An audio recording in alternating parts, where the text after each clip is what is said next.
Hello everyone, and welcome to the 100th episode of Twitch Tales. Episode 100. What an arbitrary milestone. But it's pretty cool as a round number in the decimal system.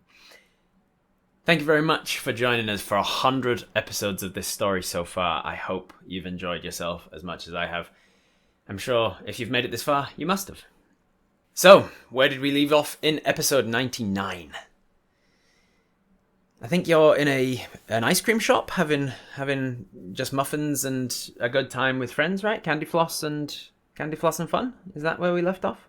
Or did we leave off on the side of a mountain, staring down a semi-permanent portal to the very demon planes of the underworld, the abyss, being protected by a demonic, corrupted, soul-sucking unicorn abomination known as a bodakicorn,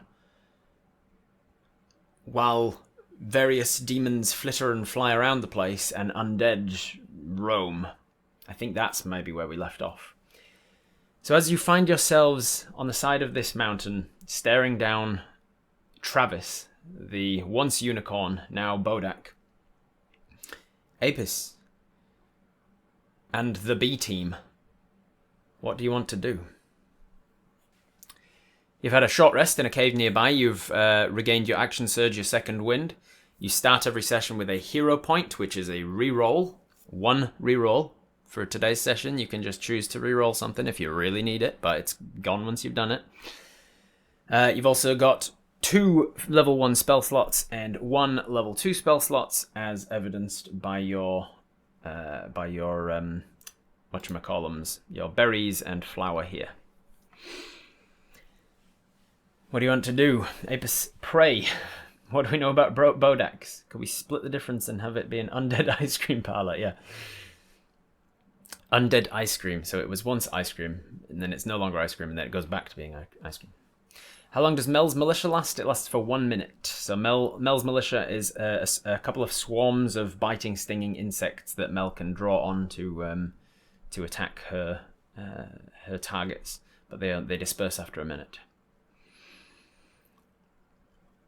Could we feed Mel the Fey flower? That gives her extra speed and stuff. That could be a good idea. Try to get our horseshoe back by praying to the god of the sun.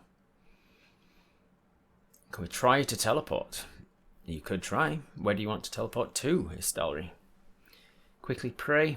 Anyone you want to particularly pray to, Emmanuel?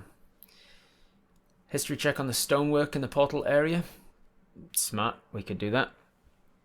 Can we ask Fang what he knows about Bodak and how Unicorn could be corrupted like this? That's probably a smart idea. Fang is a demon specialist, which is why he's on the team, so we could ask him about that.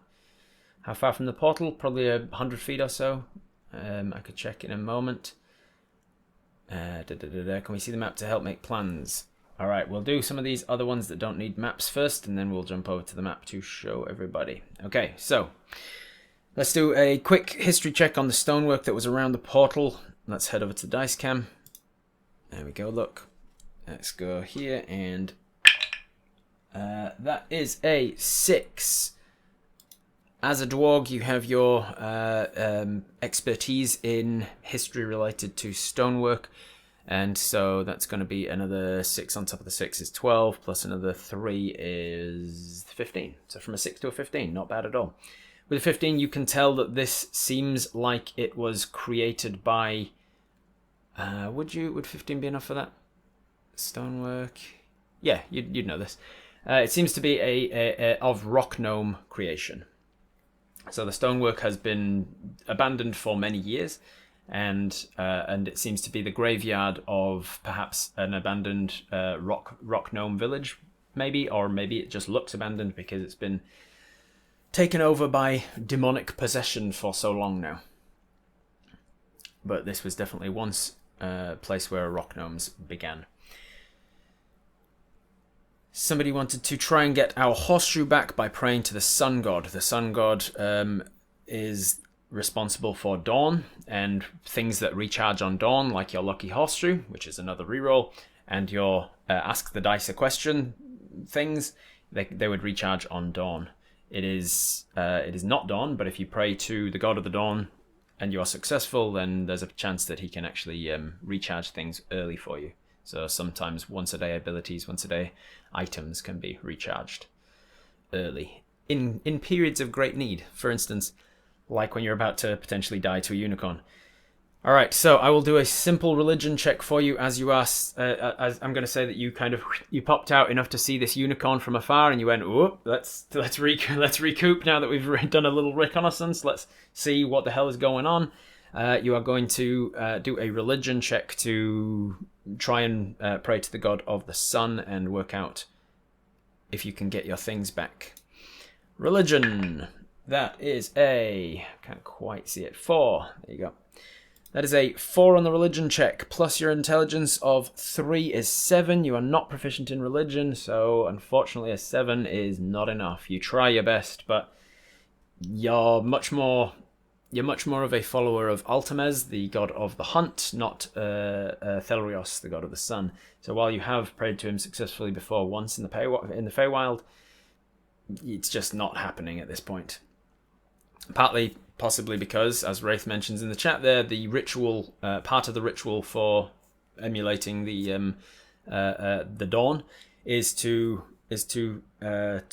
semi hint at least the motion of a lighthouse. The lighthouse is the place of worship for the god of the sun, Thelrios, and as you are trying to stay aware of not drawing attention to yourself, you don't really want to turn on a lantern and like start flashing light around everywhere. So maybe that's why the ritual fails. So the god of the dawn does not seem to answer you in this moment. Somebody I saw wanted to see if you could at least get some sort of a prayer to Altamez, the god of the hunt, to see if you can get any sort of a benefit there. Is there anything in particular you want from praying to Altamez, or is it just like a general please look over us kind of a thing? Could pray to Dren to help with the portal. Interesting choice. Should have asked Altamez when we saw him in the dream what the extra benefit on Hunter's Mark was. You could make that the purpose of your prayer now. If you're successful, maybe the prayer is answered in the form of telling you what the extra benefit of Hunter's Mark is. Can we use primeval awareness to see if the bodakicorn is still part celestial? You can do, yeah. Pray to the gods for Rob's good dice rolls. If we don't know the right god to pray to, can we do a collective prayer and hope for the best? You can, if you want. It is always more beneficial in this world of a pantheon to pray to the specific god that you want. It holds more weight that way, but if you are just like kind of just praying for a please look after us, then praying to the gods as a whole might be smart. Pray to Altamez for help, might make our special arrows more powerful. Alright, seems like nobody's got like a specific thing that you're looking for Altamez, you're just kind of looking for a general help us maybe do more damage or something. Pray to Altamez that this is a good hunt, taking down a unicorn. Alright, let's pray to Altamez, god of the hunt. That is a 7 on the dice there. 7 plus 3 from intelligence is 10. Do I want to give you an advantage because you've prayed to Altamez so many times? Or is that just giving you... Yeah, let's give you advantage. I'll give you advantage. You have prayed to Altamez many times in your life. You have even seen him directly in a dream one time. His avatar came to you in a dream to give you some hunting ability. You also took down a green dragon, which he was very excited and surprised by as the god of the hunt. And he gave you a boon to your Hunter's Mark ability. One such boon you have worked out, the other one you have not yet. So because of your connection with Altamez, I will give you advantage on that. So instead of a 7, that's an 8. The advantage helped by 1. You got 5% better. 8 plus 3 is 11. So you 11 pray to Altamez. You take out 2 arrows from your quiver and you cross them over. That's one of the symbols of Altamez. You put those crossed arrows on the ground and you quickly pray to Altamez. Altamez, please look over me on this hunt. Please help us in this moment to take down a powerful prey. And you don't feel like you did a bad job, but you also don't... He doesn't come down and like, I got you, bro. He doesn't give you a celestial high five. Just... You put the arrows away and you hope that he heard you. A thought does cross your semi-paranoid mind in this moment that this close to a demonic portal, it might be that the celestial gods have less influence here. Maybe. 6, 4, 7, 8. The dice are warming up. Yep. Alright, so you have tried praying to the god of the sun, praying to the god of the hunt, working out what you know of stonework. Another thing that some people wanted to do was ask your demon specialist friend Fang, the blue dragonborn that is with you, what do you know about bodaks? So you turn to Fang, you say, Fang, the fuck is that? And Fang says, yeah, that's not good. That's not good at all. First thing, and he gathers you all round in your little cave, and he says, first thing, don't look at it. What? I've got to shoot it. You gotta look away when you shoot it then. How am I gonna hit it if I'm looking at... you gotta work that out, because you do not want to look at that thing. Why do we not want to look at it? One of the other team members asks. Well, because it can suck your soul out just by looking at you. If you make eye contact with it, it can suck your soul out in an instant. I'm sorry, what? It can instantly kill you just by looking at you. Okay, that's not good. No, it's not good. So avert your eyes, look near it, hopefully use your peripheral vision to try and kill it. Also, secondly, don't get within 30 feet of it, if possible. Why not? It's just like it. Those creatures are known as bodaks, and basically they are created by Jorax to just spread undeath in a very efficient manner. Just by being near them, they will damage your very soul and try and pull your soul out of your body just from proximity. Everywhere they step is followed with corruption. Sorry, did you say Dorax? No, Jorax. Jorax, he goes by many names, but he's the demon prince of undeath. Orcus is another name for him. He's basically a very dangerous, powerful demon lord that is all about he's basically a big nihilist. He wants to destroy all life in the universe. And he generally does so by means of undead. Okay. These bodaks, they have weaknesses. They are weak to sunlight. If we can get them in sunlight, they'll take damage. But they also tend to be able to bring darkness with them as well. So I don't know exactly. I just know that we need to try and kill it from afar if possible. If you do need to get close, and he looks at Minnie, who is a melee fighter with her fists. He goes, if you do need to get close, maybe you get close enough to attack and then get out of there again, like quick sort of flybys, perhaps. Is it eye contact that does it? Like if we take out his eyes, does it become safe to look at? No, it's. I mean, we can try, but I've not heard stories of anybody successfully blinding one.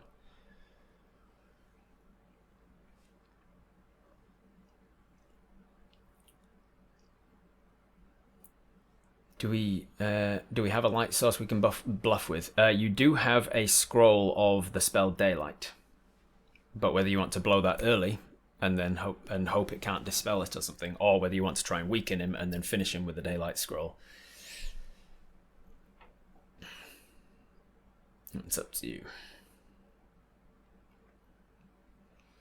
Can we tie a thin cloth over our eyes so it's not direct sight, but we can look in its direction? You could try, but if you can see it, it can see you. Can it be killed? They can be killed, or at least banished back to their plane, yeah. Also, actually, I'm going to roll for this one, see if he knows this, because this is a bit more deep lore. With a 5, no, he does not. Okay. Well, I guess we've got to just try our best. Alright, so you've learned a little bit about Bodaks. You have unsuccessfully prayed to 2 gods. Well, unsuccessfully to one and potentially the other one. Fuck, Rob, your rolls are shit. Yeah. Yeah. It's gonna go well today, isn't it? You have the option of planning and whatnot. I will say one of you is gonna pick up on this, right? Hopefully. Let me look at your stats for the whole team. We've got Fang. Fang's smart boy.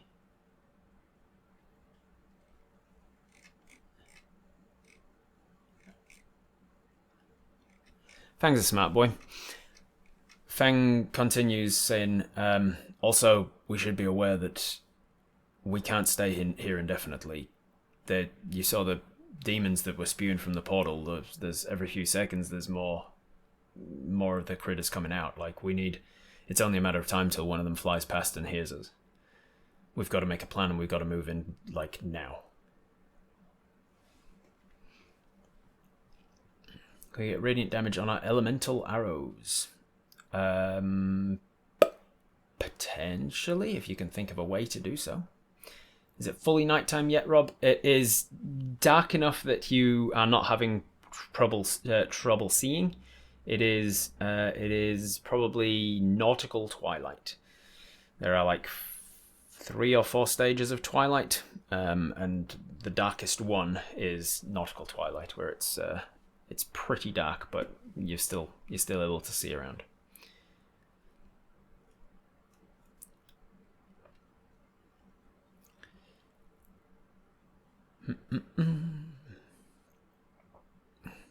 Can Oath change into someone that has the cleric-like abilities? Unfortunately, Oath, your changeling friend, can change appearance to look like whoever he wants, but there is a different reason as to why Oath has your abilities when they look like you.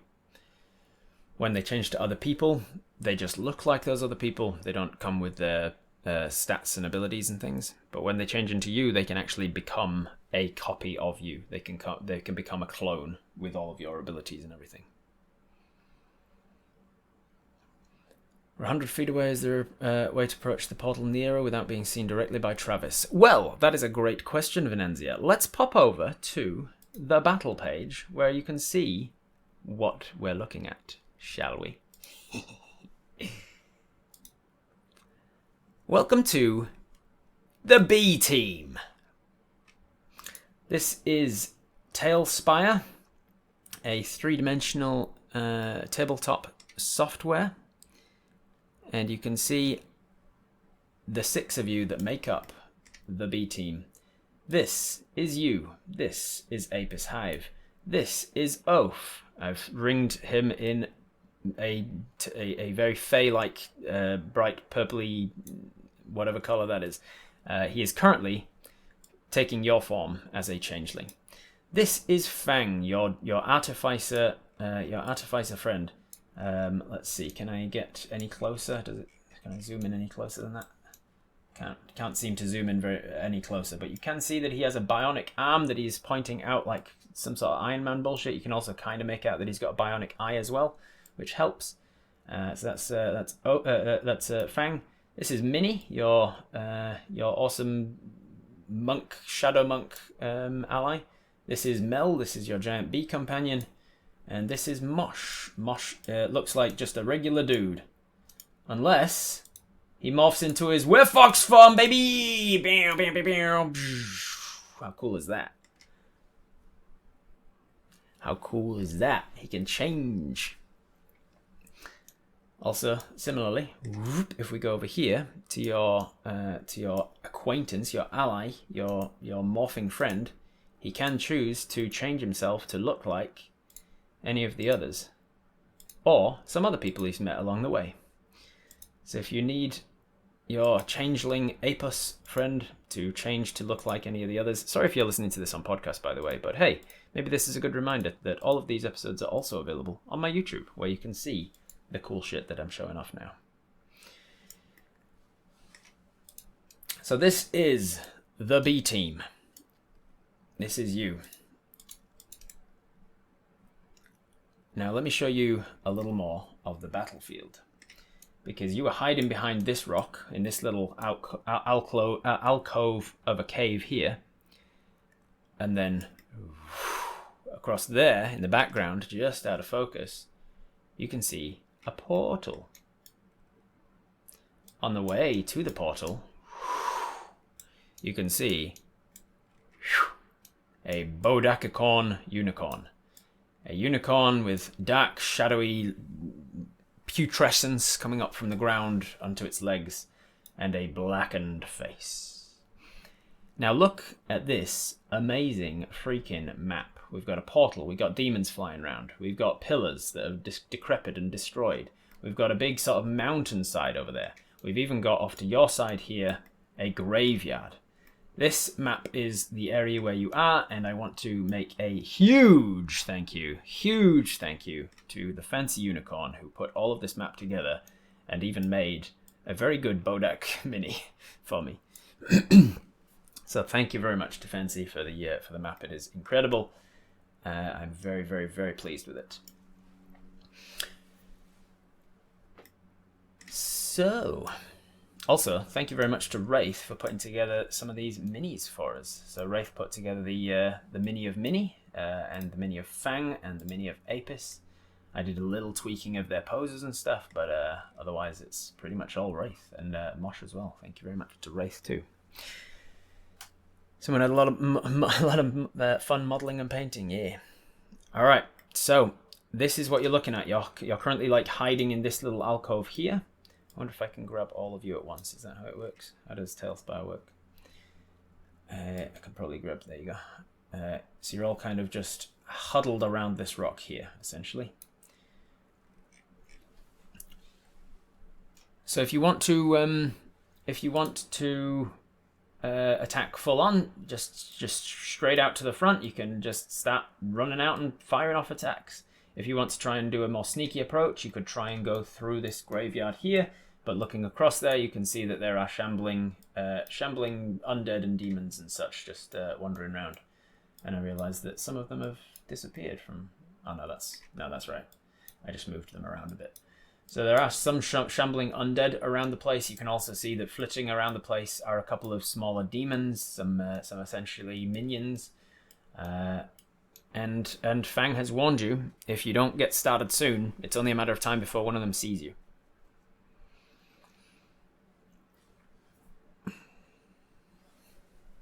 Could Oath use our braces of sending to send the Bodak a message and bluff that it's been recalled into the portal because of a demon insurrection? You could try to suggest that, and Oath will immediately shut it down, saying, no, the sending spell specifically says the person receiving the message knows who the person is who's sending the message. Could we ready actions to jump around the corner and attack at once? You could if you want, yeah.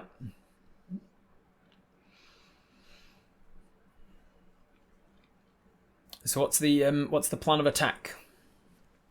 You need to come up with a decision early, otherwise you will lose the element of surprise. What is the plan of attack? Does Fang's robotic eye give him dark vision? Yes, it does. Minnie also has dark vision, because not shown on her mini, but she has goggles of the night.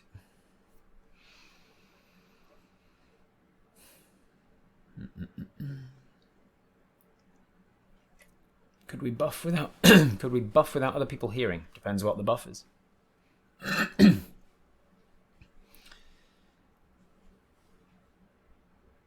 Would a fog prevent us being soul sucked by the Bodak? If there's it depends on the Bodak has various different abilities. Some of them require him to be able to see you. Some of them require you to be able to see him. It depends. Can you zoom out a bit? I can. Let's give you an exact distance, shall we? So this is the exact distance from portal to you currently, 54 meters. What's that? 150 feet. From you to the Bodak currently is, somewhere around 100 feet. But he is also moving around as you are making your decisions. He's just kind of patrolling this area. Mel and Minnie both fly up to draw attention, gives us a chance to peek the unicorn's location, fire a seeking arrow towards it. After that, I've got no ideas. Can we holy water Mel's militia and disperse them, or holy water Mel and have her mist water over the area while we cast daylight? Copy paste. I mean, you could. It's a matter of whether you want to go with the holy water and the daylight first, or whether you want to try and disperse of the demons and then do it after to try and change the portal parameters. Because if you do it first, it will make it a lot easier to dispatch of the demons and the undead, but the effects of the holy water and the daylight might be diminished by the effects of the undead and whatnot. I'll tell you that being that you know that the intention is you need to change the portal parameters, you'll see that all of the like decrepit nature, all of this like stagnant water and shit, you'll see that all of this like there's elements coming out from the portal that Fancy's done look that are like tendrils of worms and scorches across the land that are all messed up. Dealing with all of that stuff is going to be easier once the demons are dead, and then you can put holy water and daylight into the area, and that will absolutely mess up the portal parameters. But you would, if you go that route, then you'd have to kill the demons without the holy water and the light. Everyone with ranged weapons make an opening strike simultaneously. We have to take it down anyway, so we may as well make the first move. Alright, it seems like we've got everybody making a ranged attack simultaneously. Let's hit the daylight scroll right now. And let's holy water up Mel and or her militia. Those are the three major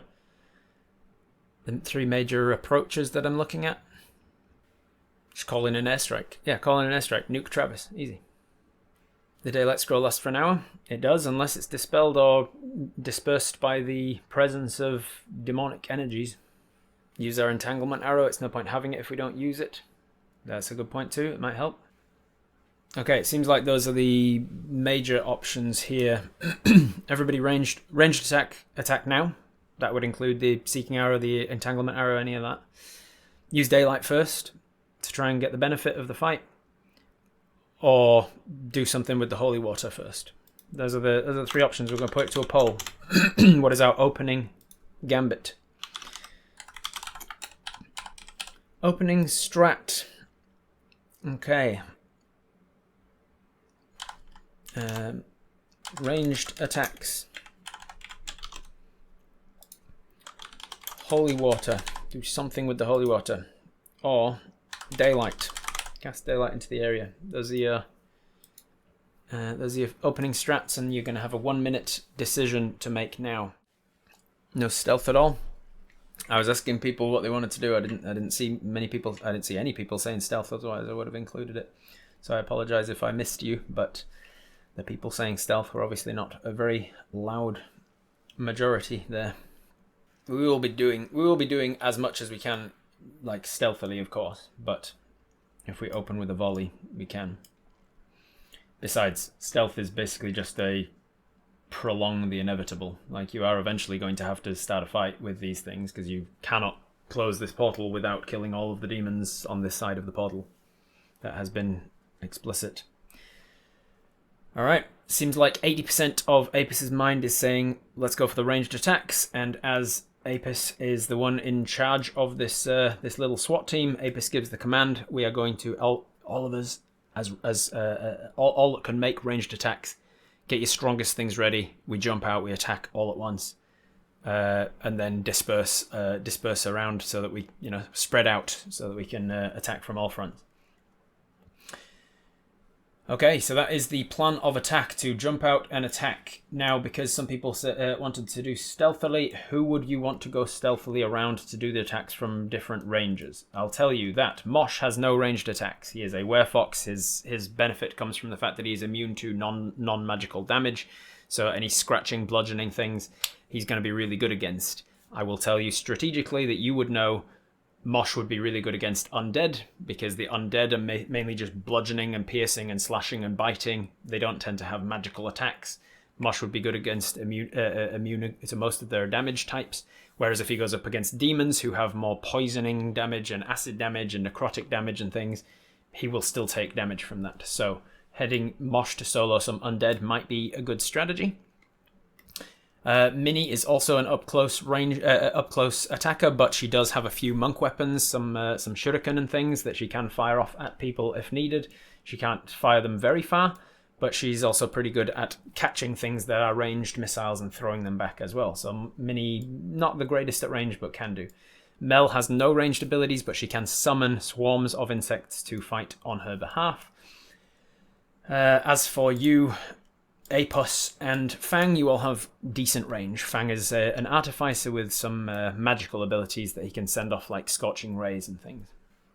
Send Minnie with Mosh so that he's not alone. They can beat the shit out of some undead together. Minnie and Mosh to clear the graveyard. The rest of us attack the Bodak. That's a good strategy. Send Minnie through the graveyard to get closer. Mosh through the graveyard. Hope they get behind. Okay, so that's the plan. You're going to send Mosh over towards the graveyard with Minnie. And the rest of you are going to jump out from this rock and attack. Is Mel staying with you? Mel is your giant bee. She's got a sting attack, and she can potentially put things to sleep. She's going to summon the swarms in the vision of the Bodak. Got it. All right, so as this strategy is in place and you give the commands, move out. As you all start to move out, I will have you roll initiative. So we're going to roll for Mel first. Mel gets a 9 plus her 4 is 13. We'll put her on the board there. Apis next. Apis, you get... Let's turn on the dice cam. You get a 2. This is how it's going to be today, apparently. You get a 2. So Apis, you are after Mel. Let's go with the next one is going to be... There's a 0. The 0 on your 20 is missing. The next one is going to be for Mosh. Mosh is an 18 plus stuff. 18 plus stuff will beat Mel. So that is Mel's going to go there. Ally's going to go there. That's Mosh. Tell you what I'll actually do. I'll put them in alphabetical order so that I remember. So let me just drop all of the allies off the board for a second to try and get them. So Mosh would be last after Minnie.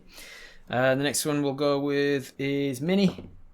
Nat 20 for Minnie, plus like a million. Minnie gets to go first in the initiative, and she would be the second ally alphabetically. And then Fang. Fang gets a 12 plus stuff, which is going to beat Mel out because he's got a good dex. So that is alphabetically. It goes Minnie, Mosh, Fang, Mel, Apis, and then not even rolling for him. The Bodak goes last for reasons.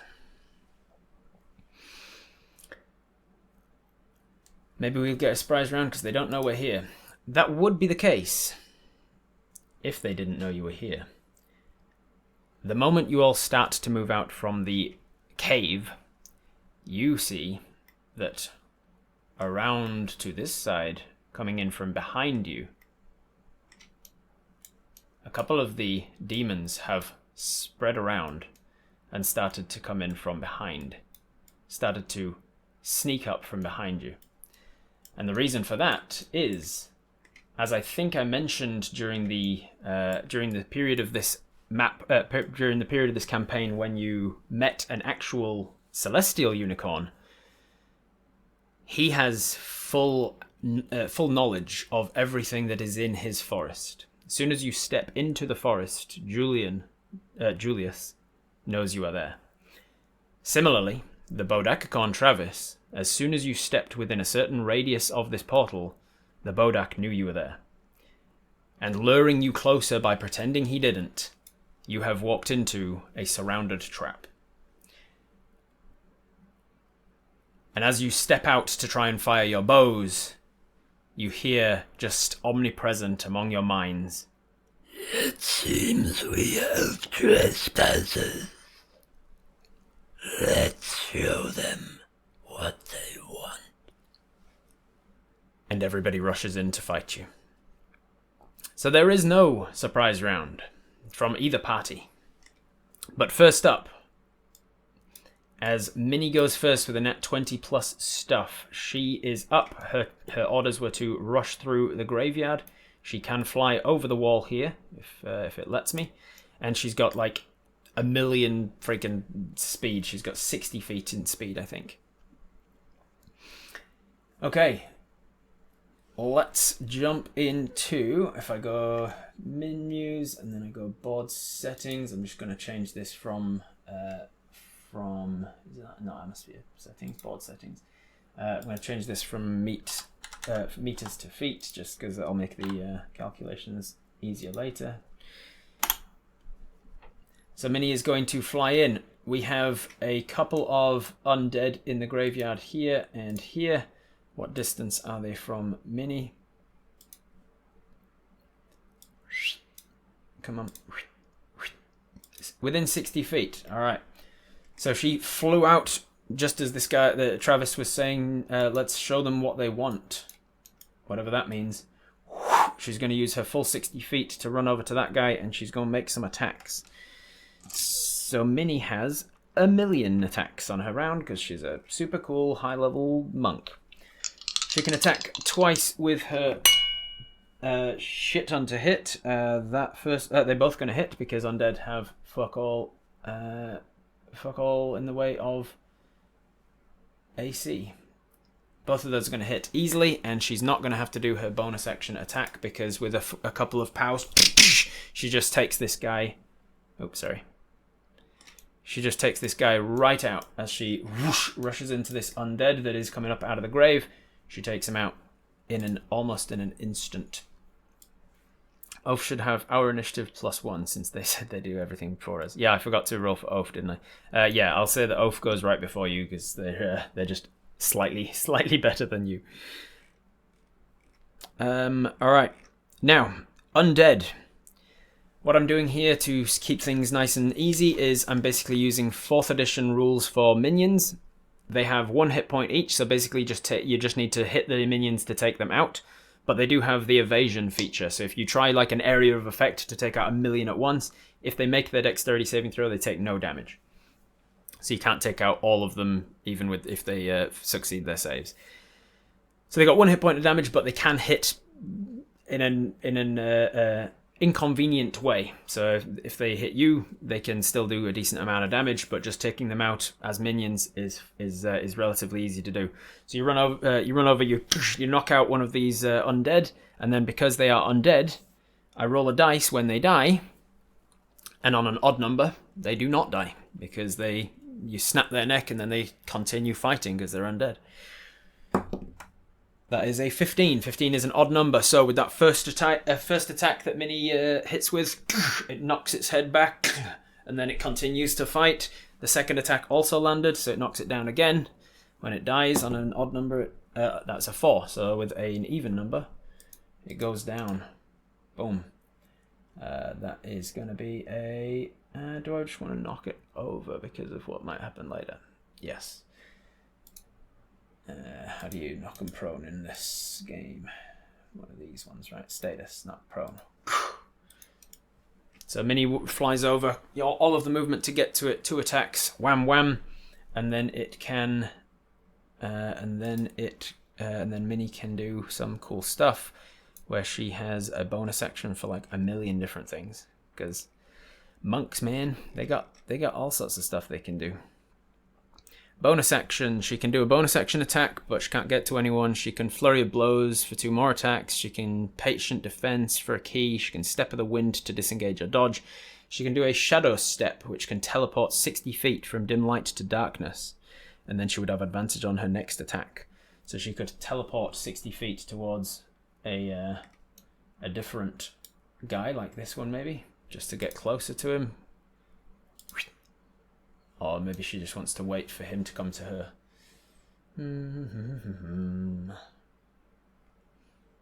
I'll say that she is going to... What would Minnie do in this moment? Oh, tell you what she's going to do. As a bonus action, she's going to activate her Eldritch Maul. A tattoo over her body starts to flare up. And it like snakes and whips its way down her arms and and sort of extends beyond her body. She starts to be able to manipulate these like whips of tendrils of tattoo ink in an eldritch kind of way. She has activated her Eldritch Maul tattoo for the next minute. Her reach on all of her melee attacks has gone up by gone up to 15 feet rather than 5 feet, so she doesn't have to be in melee with something to attack them. And when she attacks them, it will deal extra force damage to it as well. So Minnie activates her Eldritch Maul as a bonus action. At the end of Minnie's turn, tell you what I'll do now. I will add the command in chat for if you want to control Apis on the first turn of the combat. Let's just go with exclamation mark Apis, APIS, exclamation mark APIS, if you want to be in with a chance to control Apis on the first turn of combat, and I will draw that soon. Do not enter if you have no idea what you're doing, because pretty good idea to wait for a round or two to get the hang of things first. Next up is Ally 3, which was Mosh. Mosh is going to, Mosh is going to, as a bonus action, change into his Werefox shape. His Werefox ability, obviously. And then as an, going over here with the notes there we go. Mosh is going to then use his movement speed of 40 feet when he's in his Werefox form. We're gonna zoom back over to where Mosh was. He was about to go through the graveyard. He saw these things sneaking up behind. He thinks, well, let's try and help Minnie out with this graveyard situation, eh? He is going to. Does he run over to this one here that he can see, because that's the closest one that he can get to? So much for sneaking. He is going to. I need to move my camera out of the way with my ruler.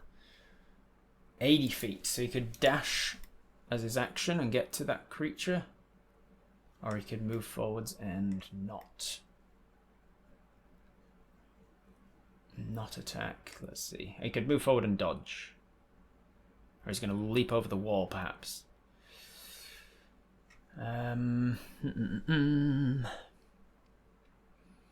jump the fence. Yeah, let's go with him jumping the fence, I reckon. So he is going to... where can he get to? 70 feet. He could get 40 feet and dodge, I think. Smosh is going to jump over to there. Alright, turn this off.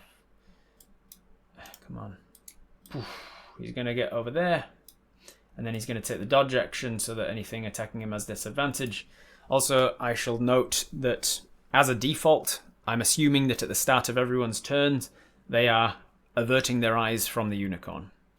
Unless you say otherwise, I'm going to assume you're averting your eyes from the unicorn because Fang has specifically said otherwise to do so. Okay. At the end of Mosh's turn, the bodakicorn is probably going to take a legendary action, I think. Yeah, okay. I'm going to use a legendary action from the unicorn to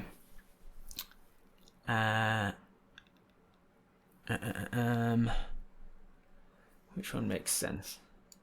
I think just move. It's going to start charging towards you. And it's going... How much can it move? It can move half of its speed as a legendary action. Alright, the bodakicorn starts to get up the speed a little bit at the end of its turn. Then we are at initiative round 20, which is between Ally 3 and Ally 1. And initiative count 20 is lair action time. Yeah, that's right. There's lair actions as well, baby. As the lair action, we are going to... We're going to hit somebody with... I think we're going to do this one, just to be mean. Shall we hit swinging? Let's hit the ground swinging, shall we? We're going to go with... The bodakicorn is going to choose... A creature a creature in its lair, not a creature it can see, is going to choose a creature in its lair because as a unicorn, or as a once unicorn, it knows where all the creatures in its lair are. And it is going to cast Bestow Curse. Apis, it is going to choose you. And Apis, you need to make a Wisdom saving throw against being cursed for the duration of the spell. Alright. Apis, we are going to go to a dice cam. We're going to roll a Wisdom saving throw. Here we go. That is a 16. 16 on the dice. See, I'm rolling well when it matters, right? Right? Apis, it targets you, and Wisdom saving throw 16. 16 plus your Wisdom save is enough. You are not cursed, and nothing happens on a successful save. Congratulations. So the lair action does not have any effect this turn. Then we go to ally number 1. Ally number 1 is Fang. So back over to Fang. Fang is your blue dragonborn buddy. He is going to see that you are starting to get surrounded, so he is going to send off. He knows enough about, let's see. He knows enough about demons as a demon hunter himself to step out, to know that these particular demons that are running in from the sides are not immune to fire damage. They are not from the fiery planes of the abyss. They're more from the decrepit, poisony, undead planes of the abyss. And so he's going to send off a Scorching Ray. 3 Scorching Rays go to 3 different targets, and he hits this one, or he's trying to hit this one, the one that's over the rocks here, and the one that's off the screen off to your left. It's hard with the window that we've got to show off the full map in its full glory. But he's going to try and break out the back flanks, the ones that are coming around from behind you, in case you need to retreat at any point. With a garbage roll for the first one, a really good roll for the second one, and a decent-ish roll for the third, he is going to kill 2 of them. This one is going to get missed, but the one over here I will take out. This guy is completely destroyed. How do I destroy him? I have to right-click and click kill menu. There we go. And then the one over there was destroyed as well. Where was he? There he is, hiding behind this wall here. It came out to attack. He saw him coming, hits him with a Scorching Ray, and destroys that one. That is Fang's turn. He has his action to Scorching Ray. Does he have any bonus actions? I don't think Fang really has many bonus actions. He does, but it's no point using it yet because he's got his Fighter Second Wind ability. He could Action Surge and fire something else as well if he wanted to blow his Action Surge now. What do you guys think? Does Fang use his Action Surge and use another spell right now and try and take out more of the demons, or does he not? Save it. Save it for later. Bonus action to just flip off the bodak in his general direction. Save it for the unique. Alright, so he's going to save his Action Surge for now. Okay, let's look at the minions rules for the demon minions. Okay. Demon minions. When one is killed, roll a dice. Roll a d20 rather. On a 5 or less, another demon spawns from the portal. So as he has just killed 2 of them, and each one has a 1/4 chance of spawning another one from the portal. Let's see. 5. So the first one that dies, another one comes through the portal. The second one that dies does not. Well, this guy comes through the portal. I'll make him a little smaller so he's less intimidating because they are all just minion-y rather than anything else. So another demon spawns from the portal. That is Fang's turn. He could use movement. Does he want to go anywhere? Does he want to? I think he uses his movement. So where he was hiding behind this rock here, and he just steps out. I think he steps out to about there in order to attack these guys from behind. aims with his bionic arm and attacks off with 3 Scorching Rays. Hits 2 of the 3 demons. That is Fang's turn. Mel's turn is up, but at the end of Fang's turn, the bodak is going to use another legendary action to move another half of his movement. So he's going to charge down. He's starting to pick up speed, using legendary actions to move closer into range. Then it's Mel's turn. Mel only uses her abilities as you dictate. You've told her in the past, like, don't try and put something to sleep until I tell you to. Don't try and poison something until I tell you to. Like, just do what I tell you, essentially. So Mel is going to summon her swarms as her major ability. Now, I didn't think about Mel's swarms and what they look like. What have I used for Mel's swarms in the past? Have I got anything that's... I think there's like a insectoid creature in here, right? Have I used an insectoid in the past? Some smaller versions of Mel.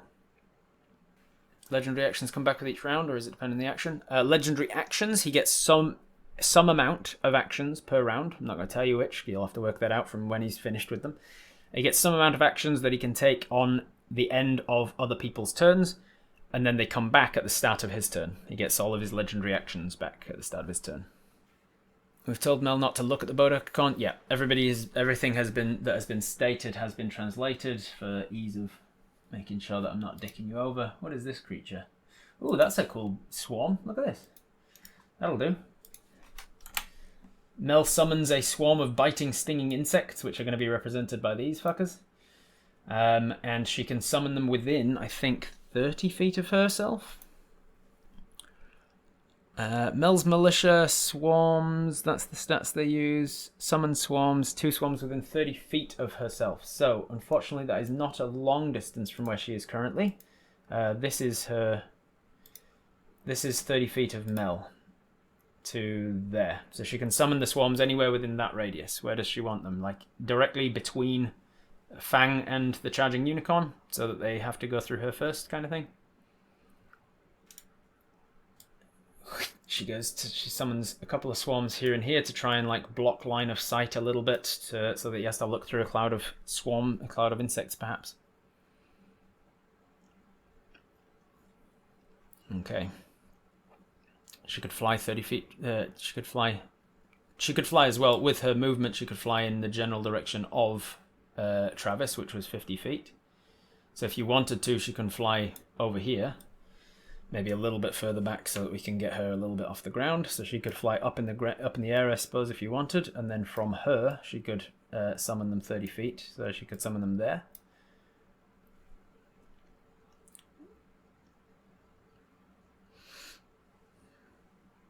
Could she take out the guy next to the wall? She could potentially. Like if we go back here to where Mel was, I think she was around here because I said you were in this little crack here. So she could fly. Let's actually map this out because you guys are going to find it important. So she can fly 50 feet. So she can get to about here. And then she can summon the swarms on him. Like, and try and take out this little zombie if she wants.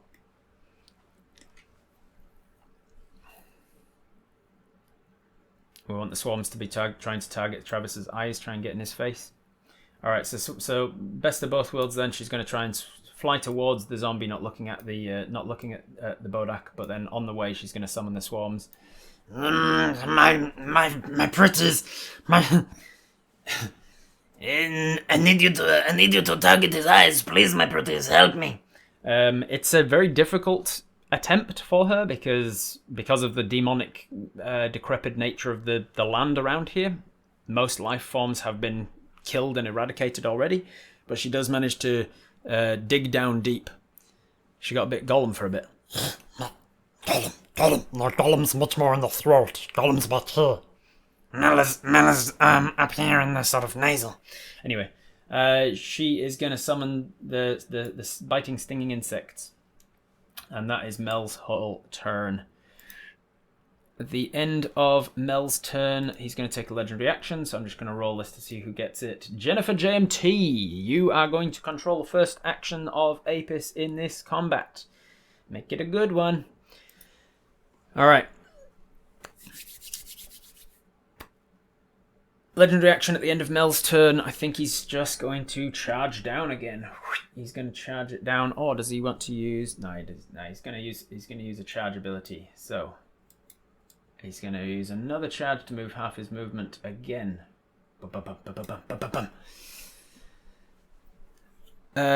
Yes, the swarms do get an action. They act at the end of Mel's turn, which also triggered their legendary action. So I will give them... I will now go to the swarms. Bing. I'll just click that to remind us that we have the swarms on. The swarms are then going to move their movement and get up in his grill. Get up all in Travis's face, hopefully. I will also remind us that the swarms are not just centipedes. They are able to fly. They are flying, stinging, biting insects. They're just represented by centipedes. And Oaf will get a turn before Apis. Yes, thank you. The swarms are going to attack. Brrrr. Oh, that's good. That's an 18 and a 15. Plus their modifiers will be enough to hit. So the swarms are going to take first blood on that unicorn. They are going to... Is they going to hit if you were doing cold shots on the eyes, though? Yes. Yes, they will. Alright, so you were doing cold shots on the eyes, so they are going to do damage, and they're going to potentially blind him a little bit. What damage do they do? Oh, decent damage at this level. They're not to be fucking sniffed at, these swarms. Each hit does 4d4 plus 2 piercing damage, or half as much if the swarm has half of its hit points left. All right, so 3, 6, 8, 9. 9 plus 2 is 11. I'm going to keep track of Travis's hit points on here. Actually, I can do it on Tailspire, can't I? You don't get to see how many hit points he has, but he's taken 11. 11 points of damage. However, let's see. The biting is stinging, is magical damage. It is magical. Mel has a feature from level 6 that allows for her sting and the bites and stings of her militia to be considered magical attacks, which bypasses the resistance of the unicorn, the bodakicorn. It's ants in my eyes, Travis. Yeah. So a bunch of the militia start to eat and bite at Travis. Now I believe Travis has a thing that they can do here. Not that one, not that one, not that one. That one's fine. It doesn't matter about that. Is it just this one? Yeah. Okay. At the end of the turn, at the end of the militia's turn, they are ending their turn within 30 feet of the bodakicorn, which Fang warned about, and so the militia will take 5 points of necrotic damage each. So I will put that on their things here that they have got, and I'll tell you. Actually, no, I won't tell you. I'll put this number down instead. I'll put 18. 18 is the number at which they become bloodied. And bloodied does not mean half health, not in my games. It means that you are now in the range where you can be killed. I use windows of hit points for NPCs in my games, NPCs and monsters, not straight numbers. Each swarm, not each bug. Yeah, each swarm takes 5 points of necrotic damage.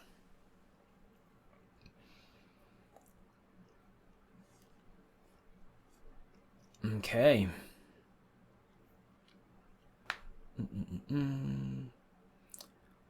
All right, so the biting, stinging insects trying to get into the gaping holes and voids that are left, that are reminiscent of eyes of this unicorn. And then a bunch of them start to drop dead just by being close to him. That is their turn, and it is Apis. Apis, the fake Apis. What are they going to do? They have all of your abilities, so what do you think they should do? All of the NPCs, your allies in this fight, all of Team B, they are autonomous. They can do what they want to do, but you are the leader of the SWAT team and you have given them commands, so they will definitely take your choices into account. What would you like for them to do? Did Mel get an attack? She used her movement and her action was to summon the swarms. She doesn't get to attack as well. Is Hunter's Mark a bonus action? It is, yes. So Apis could jump up onto the rock and take a Hunter's Mark on the Bodak.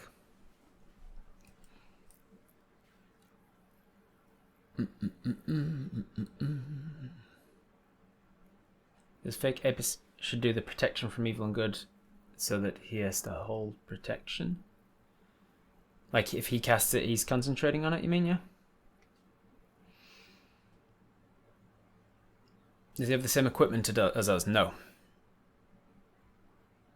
Some of it, yes, but no. Not all of the same arrows as you. He could take his action surge this round and go for 4 arrows. He could do that.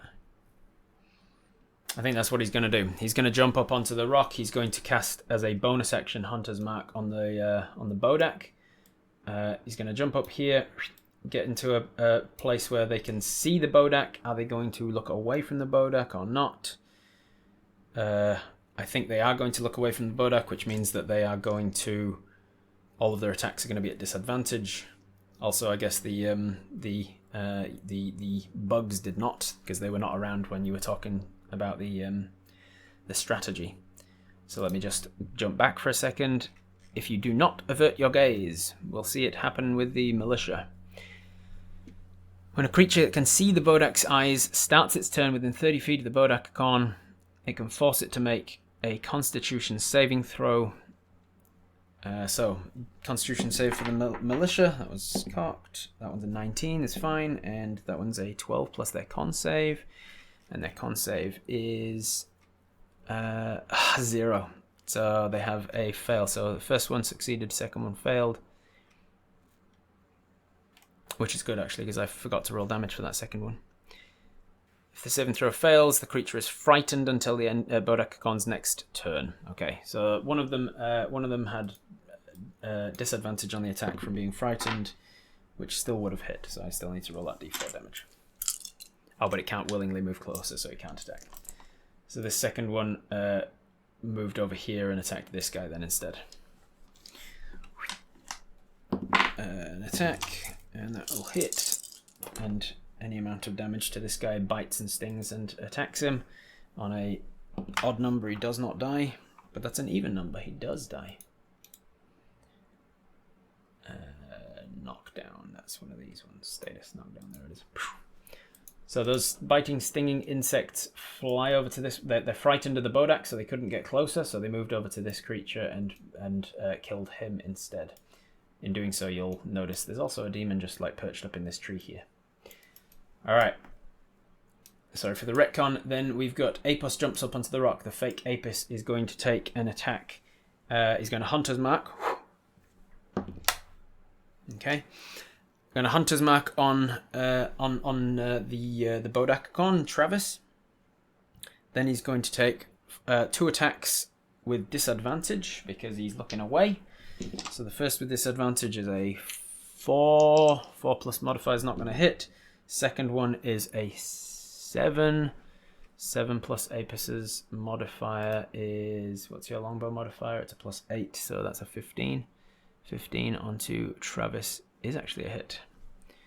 So the second one's going to hit, and then he's going to action surge and go again with disadvantage because he's looking away. That's going to hit. And the third one with disadvantage is also going to hit. So 3 of the 4 attacks is going to hit the bodakicorn, each with Hunter's Mark added to it.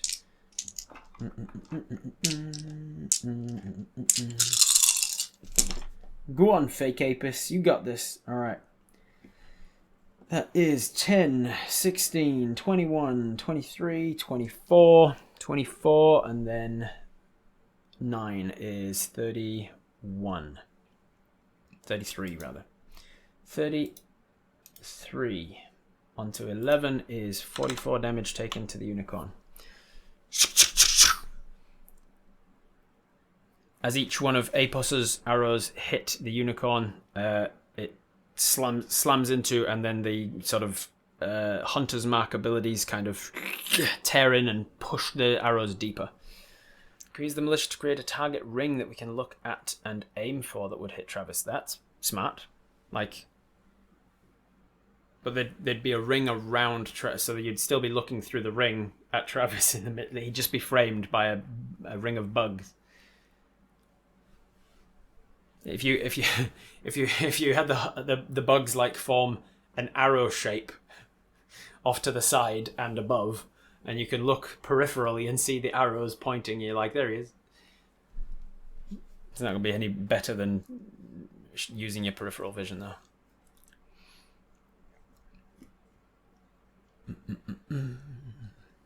All right.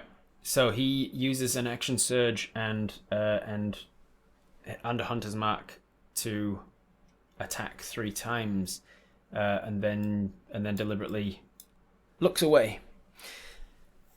That was Apus's turn. Now we've got Apis. JMT, what are we doing? Could Apis target the bugs and not look at Travis, given they're on Travis's face? No. You would still be looking at Travis. Could we just look at his butt and aim there? You could try, but the mechanics of how his abilities work is if you are looking at him, you have to make the save.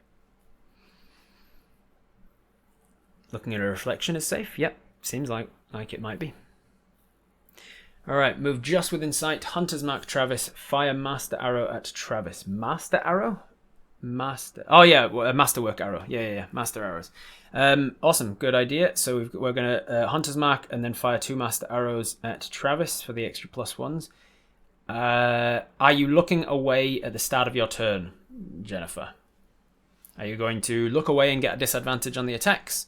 Or are you going to look at him for no disadvantage, but having to make a Constitution save at the start of your turn? Also, I've forgotten again. Masterwork gives it a +1 to the attack, not a +1 to the damage, correct? So look at his legs means look away. So you're going to get disadvantage on the attack. All right. So Apis, you are going to move out from this little cave where you were doing all your machinations, and you're going to move just within range of getting him within the peripheral vision, like so. And then you are going to Hunter's Mark in that general area. You're going to try and Hunter's Mark. We are going to roll your d20. Nope. The extra additional effect of Hunter's Mark still eluding you as to what it is. We're going to go back over here though to double check that we've marked off our Hunter's Mark ability. You are no longer, you are now concentrating on Hunter's Mark. Everybody remember that you are concentrating on Hunter's Mark. The Masterwork arrows are not magical arrows. No, they are not. They are +1 arrows. +1 to attack rolls based on Apus's sheet. Alright, so you have to attack.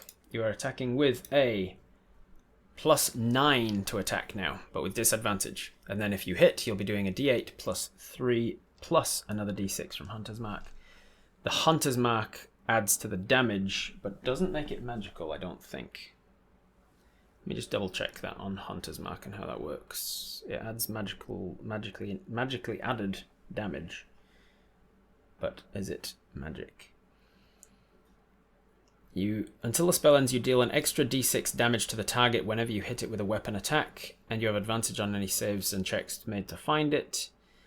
There's nothing in there that specifies that the damage added is magical. It is from a magical source, but the damage itself is not magical. It is the magic is allowing you to do extra damage, but it's the same damage type as your weapon type. We could planar a weapon though. Nope, we just used our bonus to Hunter's Mark, so we don't have a bonus to planar. So, Hunter's Mark, and then 2 attacks with disadvantage. Let's roll it in the dice cam. We have a +9 to the disadvantage here, so we should be good. That is a 6. 6 plus 9 is 15, which is just enough to hit on that first one. And with the second attack, 5 plus 9 is a 14, which is a miss. So, unless you want to use your hero point to turn that miss into a hit, or to turn the first hit into a crit, that is just going to be one hit, one miss. 1 hit, 1 miss. We're going to move that Masterwork arrows number. Alright, so we're now down to 6 Masterwork arrows. The first one will hit, the second one will miss. We are Hunter's Marking, however, so it's going to be a d8 from the arrow that hit, and a d6 from the damage from the Hunter's Mark. And then +3 from our dexterity. And then let me check Travis's stats about his immunities and things. This is considered piercing from a non-magical attack, which he has resistance to, so he'll take half of this damage. That's not bad. That's a 6 and a 3. Show that in the dice game. A 6 and a 3 is 9. 9 plus 3 is 12. 12 halved to 6. So he takes 6 points of damage.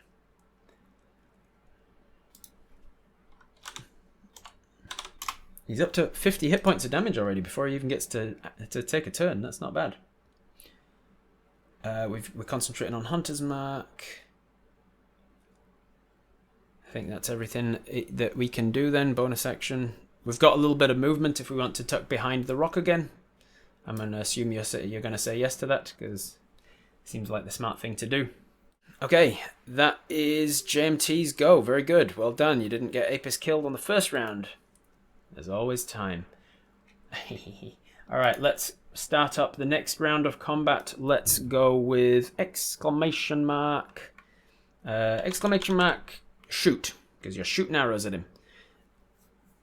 SHOOT. If you're going to enter this round of combat, exclamation mark, shoot. To shoot arrows at Travis. Or do whatever else you want to do on your turn. Moving on from you, we enter enemy number 1's round. Enemy number 1 is Travis. He gets all back his legendary actions, and he finally gets to take his turn. Right. Now. How does this play out? I think I wrote something for this. As he's charging forwards... The bees are starting to attack at his eyes. We have the arrows striking into his body as he runs. He's got ants in his eyes, remember? Yep.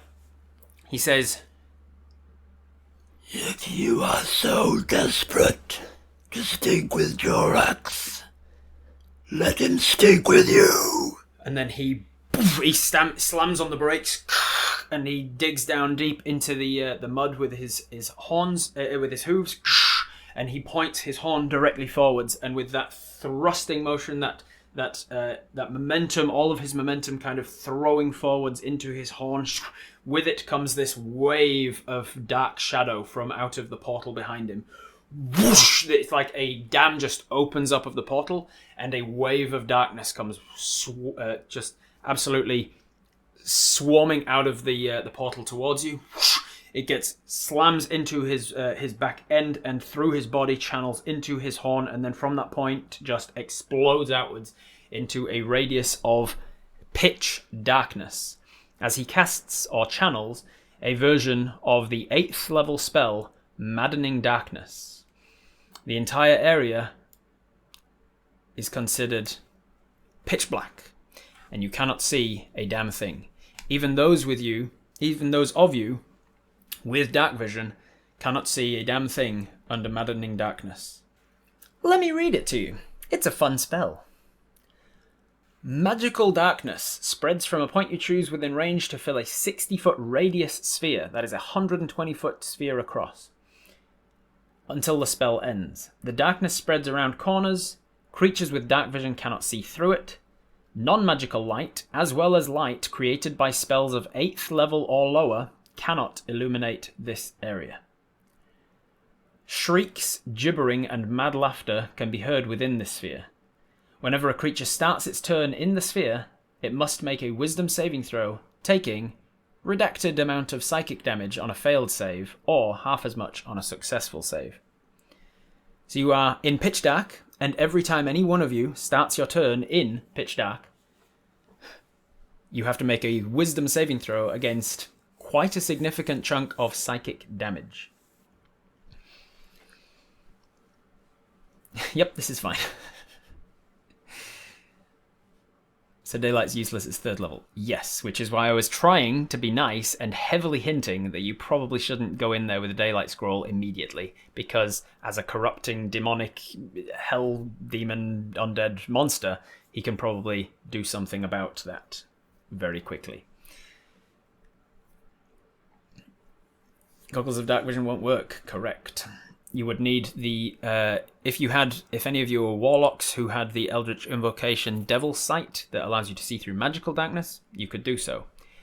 I will also tell you, Minnie, since Wraith is in the chat and Wraith is the one who actually originally controlled Minnie, I will tell you that if you cast darkness as a shadow monk, as a shadow monk, if you use 2 key points to cast darkness, you get the ability to see through your magical darkness.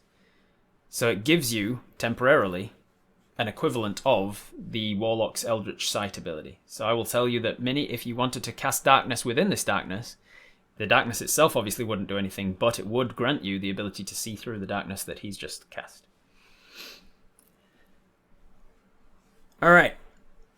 So, as a dwarg, in my worlds, you do have tremor sense, correct? You are aware of moving things immediately around you to some range. I think I said it was like 30 feet or something. So you do have tremor sense for things that are within range within 30 feet. Likewise, the fighting style that Fang had is blind fighting. So within 10 feet, Fang can see, he can know who's around him to 10 feet out.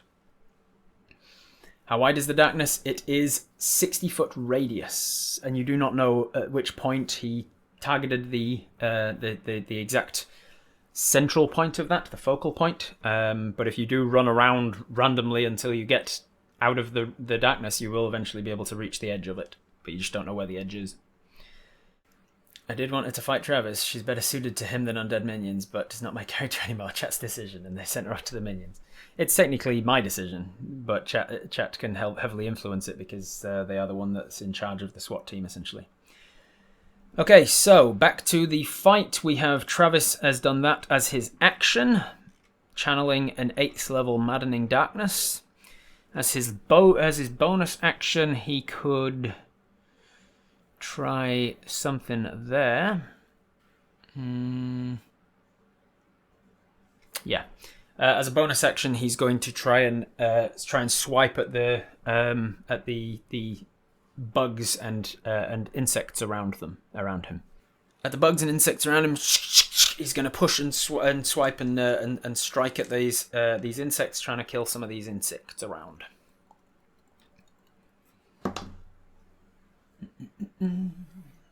Okay.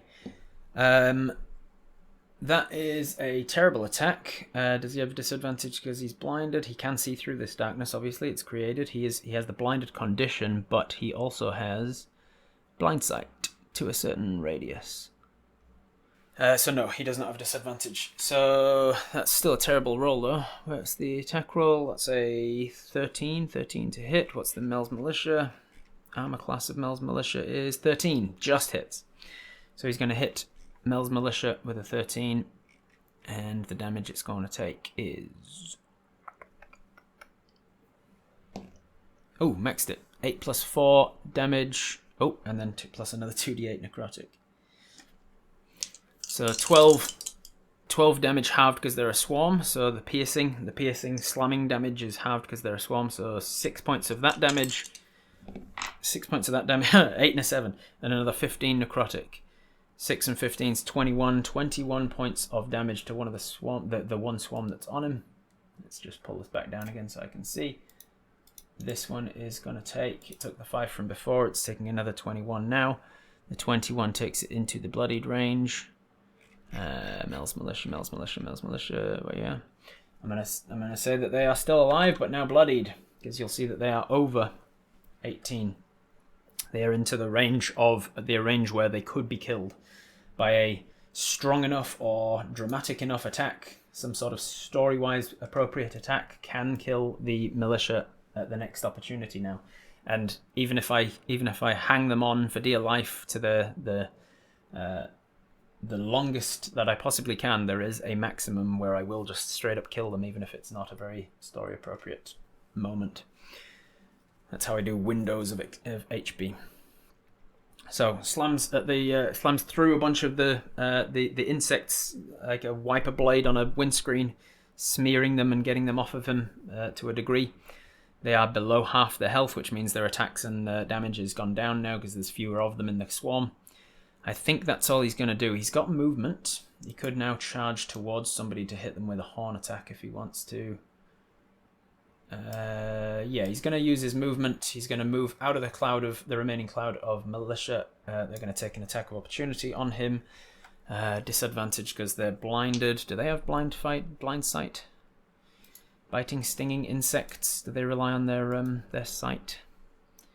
I haven't given them. Oh no, I do. Blind sight, 10 feet. There you go. Mel's militia have blind sight, so they don't have a disadvantage on this attack, which is good. 14 plus stuff. So they're going to bite and sting at him as he leaves their melee range. 4d4 is 4, 8. Oh damn, 3 4s and a 3. 12, 15, 15 plus 2, so 17 points of piercing damage. Oh, halved actually.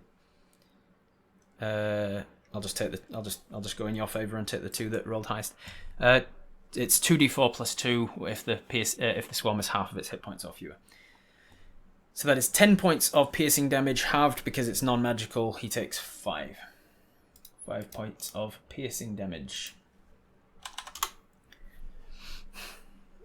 She can resummon, I think? No, she cannot. It's a once per day ability to summon 2 swarms of bugs. Does the darkness mean no one can look at Travis now? Yes, it means that you can't see Travis, but Travis can still see you. So some of his abilities don't work because you can't see him, but some of his abilities do work because he can see you. So that will come up.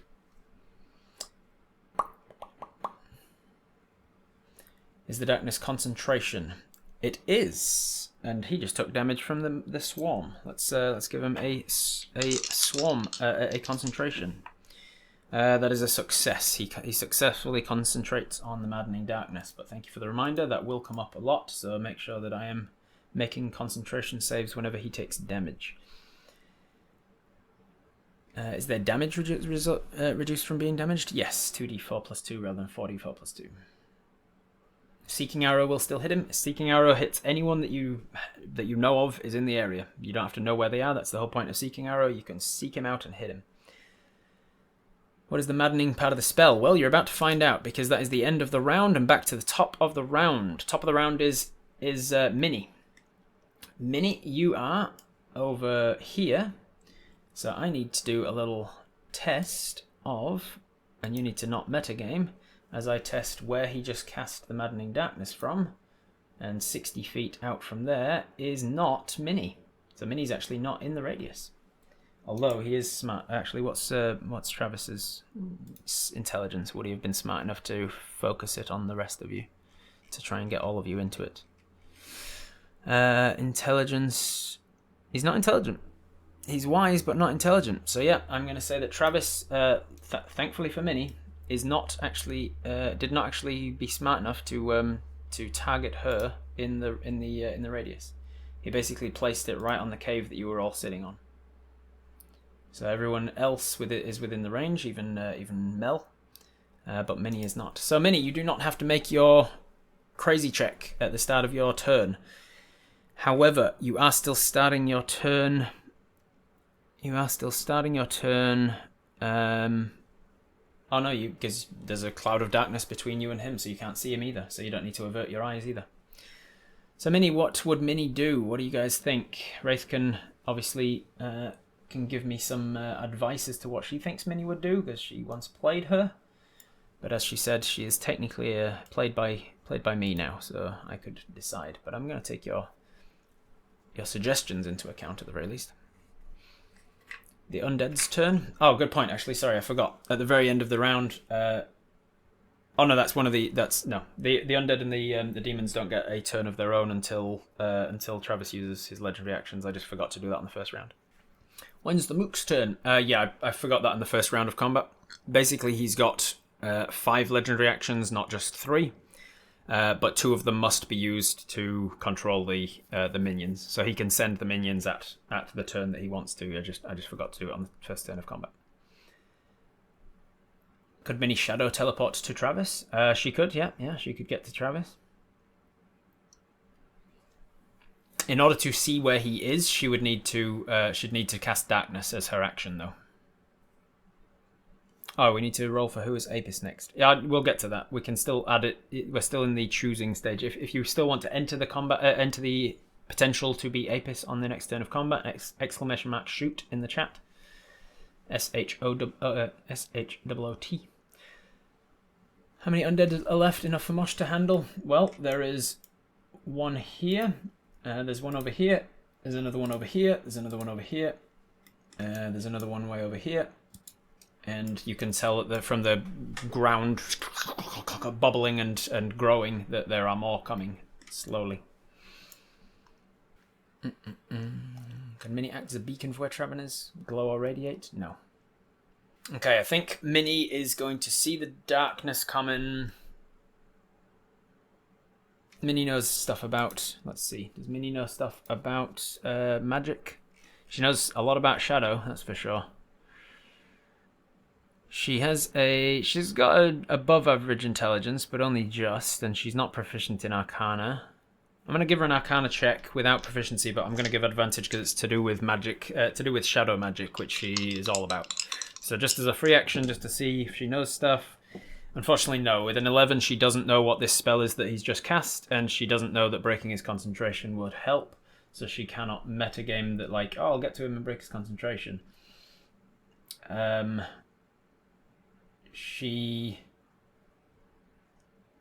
think it's smart enough that she just goes for the ones that she can get to within range.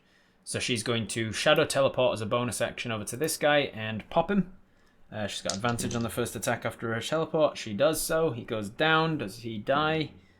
He does. With a 12, he does actually die this turn. So this one, she shadow teleports over to this one. She pops him in the face hard enough with her fists that he goes down. Then she's still got all of her movement. I think she shadow teleported to behind him. That makes thematic sense. She's got all of her movement, so she uses like 30 feet of it to get over here. Uses her second attack on that guy. Ooh, not great. But with her modifier, actually, yeah, she basically can't miss them. He takes a point of damage, and does he go down with 2? He does. You're lucky. I haven't rolled many 1s on this to keep them alive. So she knocks out, kills 3 of the undead minions so far, which is good. Oh yeah, 15-foot reach. Thank you for the reminder. So instead of moving all the way to him, she's going to move here so that he's within her melee range as well now. That is Mini's bonus action, teleport, 2 attacks, and movement. So that is Mini's turn. At the end of Mini's turn, he is going to use a legendary action to activate the minions. Legendary action to activate the minions. Since they're dying already, he might as well use the undead. The undead's going to move into Mini's melee range. This one's going to shamble forwards and then dash to here. This one's going to shamble forwards and then dash to within melee of Mini. Boom. This one didn't have to dash, so he gets an attack. Mini! Alright, that is going to hit. And so, what damage do they do again? And he's not concentrating on anything. Undead minions, alright. Wrong one, this one. 7 points of bludgeoning damage to Mini. Bam. What point does Mini get bloodied? I'll tell you. Mini gets bloodied at 50. She's taken 7 points of bludgeoning from that guy. Oof. Tattoo thing isn't concentration, no. And his AC is 21. Yes, it is, yeah. And he hit with the first attack.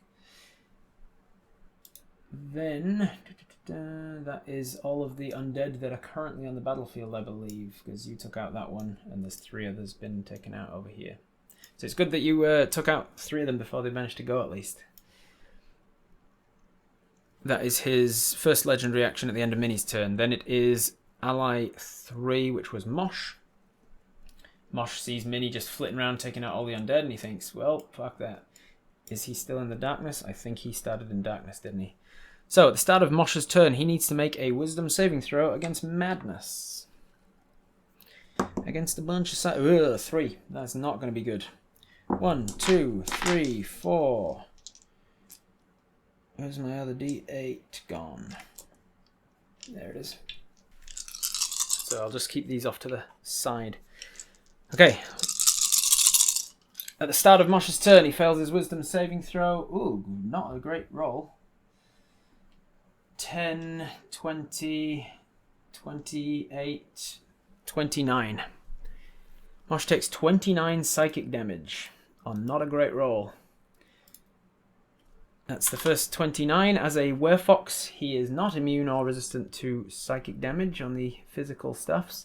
And Mosh is a lower level than the rest of you and does not have as many hit points before he's bloodied. 34 is his bloodied range. So 29 is going to be more than half his hit points. So he takes more than half his hit points in a single round. You know how that works in my games. Massive damage. He makes a Constitution saving throw. He makes it, so he doesn't take additional effect. Mosh starts his turn. He kind of grabs his head. Not that you can see him. He's in darkness. You can just kind of hear him screaming. But he manages to push through it. He's got his action. He can make 2 attacks. And he can run. Where is he going to run to? He's going to run out of the darkness towards the demon that he last saw. Is he going to run into this?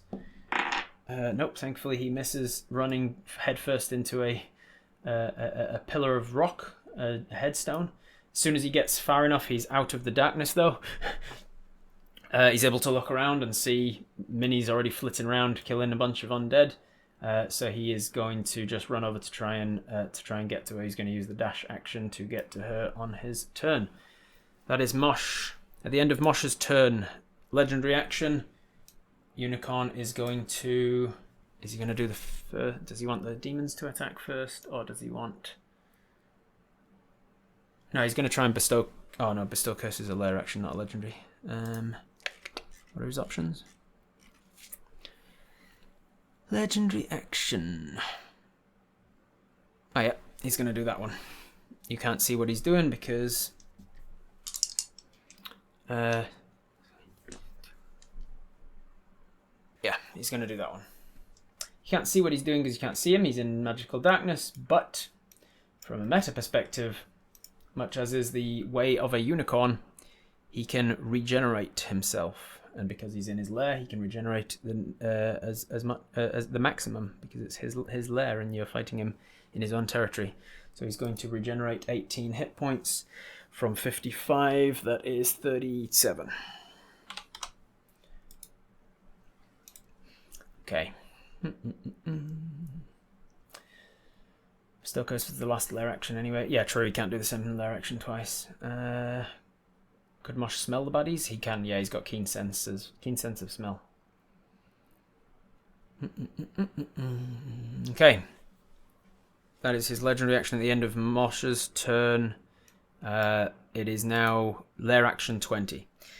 Lair action 20. What is his lair action going to be? He's done the bestow curse one. He is going to do the... Yeah, he's going to do this one. The entire lair, just the nature of being in such a demonic place, is starting to become painful to everyone in the battlefield. Every non-living creature, any non-evil creature in the area, any creature that is of an alignment that is not evil, suffers 1d6 necrotic damage. No saving throw against it. So, Fang is going to take 1d6 necrotic damage. It's going to be the same d6 for everybody. 4. So he's going to take 4 necrotic damage, which means that I need to tell you what Fang's range is. Fang becomes bloodied at 30. He does not have a lot of hit points. Well, he actually could have a lot of hit points. He's got a wide range of hit points because he multiclassed 3 times and he has different hit dice. So he becomes bloodied at 30, but he's not necessarily dead at 60. Alright, so he takes 4 necrotic. He's not concentrating on anything, so no big deal. Apis, you are going to take some damage too. I'm going to use your actual, your thing here. I can't change it from the battle page for some reason. You are going to take 4 necrotic as well, and you're concentrating on Hunter's Mark, so that might drop. Concentration check for Apis first against Hunter's Mark. That is a 7. That is a 7 on the dice, plus your concentration. You need to get a 10. Your constitution is a +2. As you can see on this page here, you have a +2 constitution save. So that is going to be a 9. That is going to be a fail, and you are going to drop. You're going to drop your concentration on Hunter's Mark unless you use your hero point in this moment to try and re-roll that save. You would need to get an 8 or more on the re-roll. Are we going to just put a thumbs up to re-roll it with Hunter's Mark, put a thumbs down to not re-roll it, and to just drop concentration on Hunter's Mark? Alright, pretty overwhelming. That is a no. We are going to just allow the Hunter's Mark to drop, keep our hero point for later. Hunter's Mark drops as we take necrotic damage. Just the essence of being in this area just kind of saps at you a little. Then we've got Apus. Apus is also going to take 4 points of necrotic damage, and in this moment has 80 some hit points, right? 85 maximum. So unlike you, Apus, I'm just unlike the rest of them, I'm going to use Apus as I'm going to put the hit points here as the maximum, not the part that makes him bloodied. Mel needs to take the 4 necrotic damage as well, and she becomes bloodied at 18. She's not concentrating on anything as the swarms don't take concentration. Then the swarms, this one's going to take 4 damage, and that takes them to 25. 4 damage from a lair action does not seem very story appropriate, so I'll keep them around, even though that takes them to exactly the hit points that they should have. I'm going to take them a little bit further into their upper window. This one takes another 4 here and is not yet bloodied. And then we move over to Mosh. Mosh takes another 4 points here, takes him to 33. He becomes bloodied in 1 more hit point. And then Minnie takes another 4 points, takes it to 11. Alright, that is the lair action. All non-evil creatures take a d6 necrotic. Oath is also concentrating on Hunter's Mark. Thank you for the reminder. Oath, do you concentrate? 12 plus stuff, succeeds. Oath is standing by what he said as to I'm better than you. I can do everything you can do, but slightly better. So he is slightly better, yeah. That is the lair action at the round 20. Now it's ally 1, which was Fang. Fang is going to start his turn, actually. Yeah. Fang is going to start his turn in the Maddening Darkness. Is he going to succeed on his wisdom save? Thankfully, as a ranger, he has good wisdom. I'll roll that again. Cocked twice in a row. 15 plus stuff is going to succeed. So he's going to succeed on his save. He's going to take only half damage from Massive Darkness, I think. Maddening Darkness. Half as much on a success, yeah. So he's still going to take half as much damage at the start of his turn. That is 14, 21, 23, 24, 25, 29. 29 magical darkness halved to 15. Yeah, halved to 15. 15 points of psychic damage. Takes him to 19. That's the start of Fang's turn. What is he going to do? He's in the darkness. He can't see shit. He can cast magic missile, so he could just do that and hit Travis without having to see him. I think that's probably what he would do, because he sees him charging towards him. It's not metagaming to just be like hit him with things, see if we can hit him, even if he doesn't know about the concentration element of the spell. He's just going to be like, just fucking hit him. So I think that's what he's going to do. He's blindness. He just puts his arm up in the air, and then these rockets kind of out to the sides, and then he casts magic missile up into the air, and he's going to cast it at 3rd level so that he does 5d4 plus 5. Going to use one of his 3rd level spells. Is he going to use any of that stuff? Oh, and he's going to second one as a bonus. Yeah. All right. So 5d4 plus 5 is going to hit Travis, and how I rule it is that they are all separate sources of damage, which means that they are going to cause 5 different concentration checks on him. The DC for each of those concentration checks will only be a 10, but he has to roll it 5 times, and there's always a chance of getting that 1. Just going to grab one more d4 so I can roll them all at once.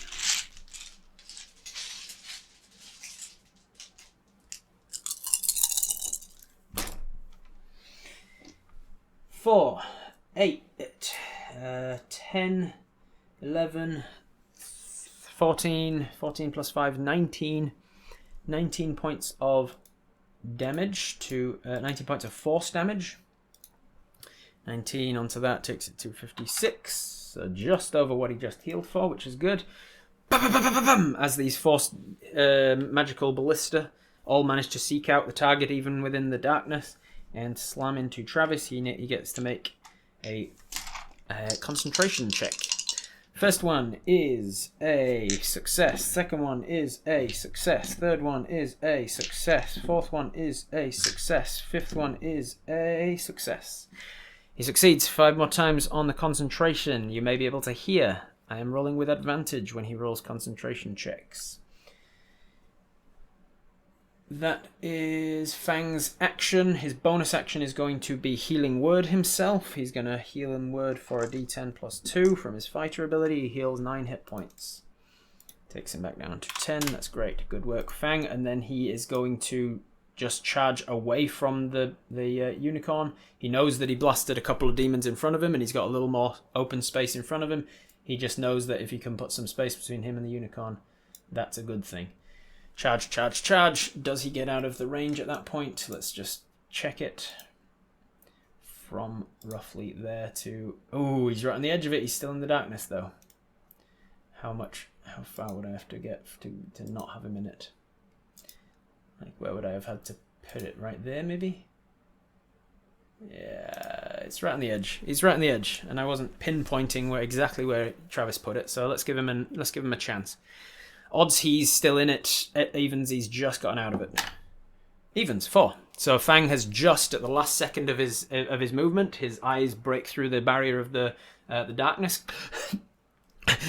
and he is not going to have to make the save at the start of his next turn.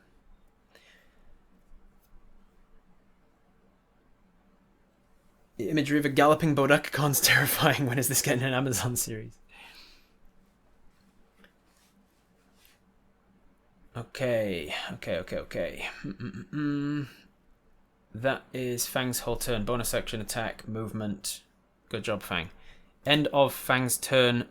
Legendary action time. He's going to use his legendary action to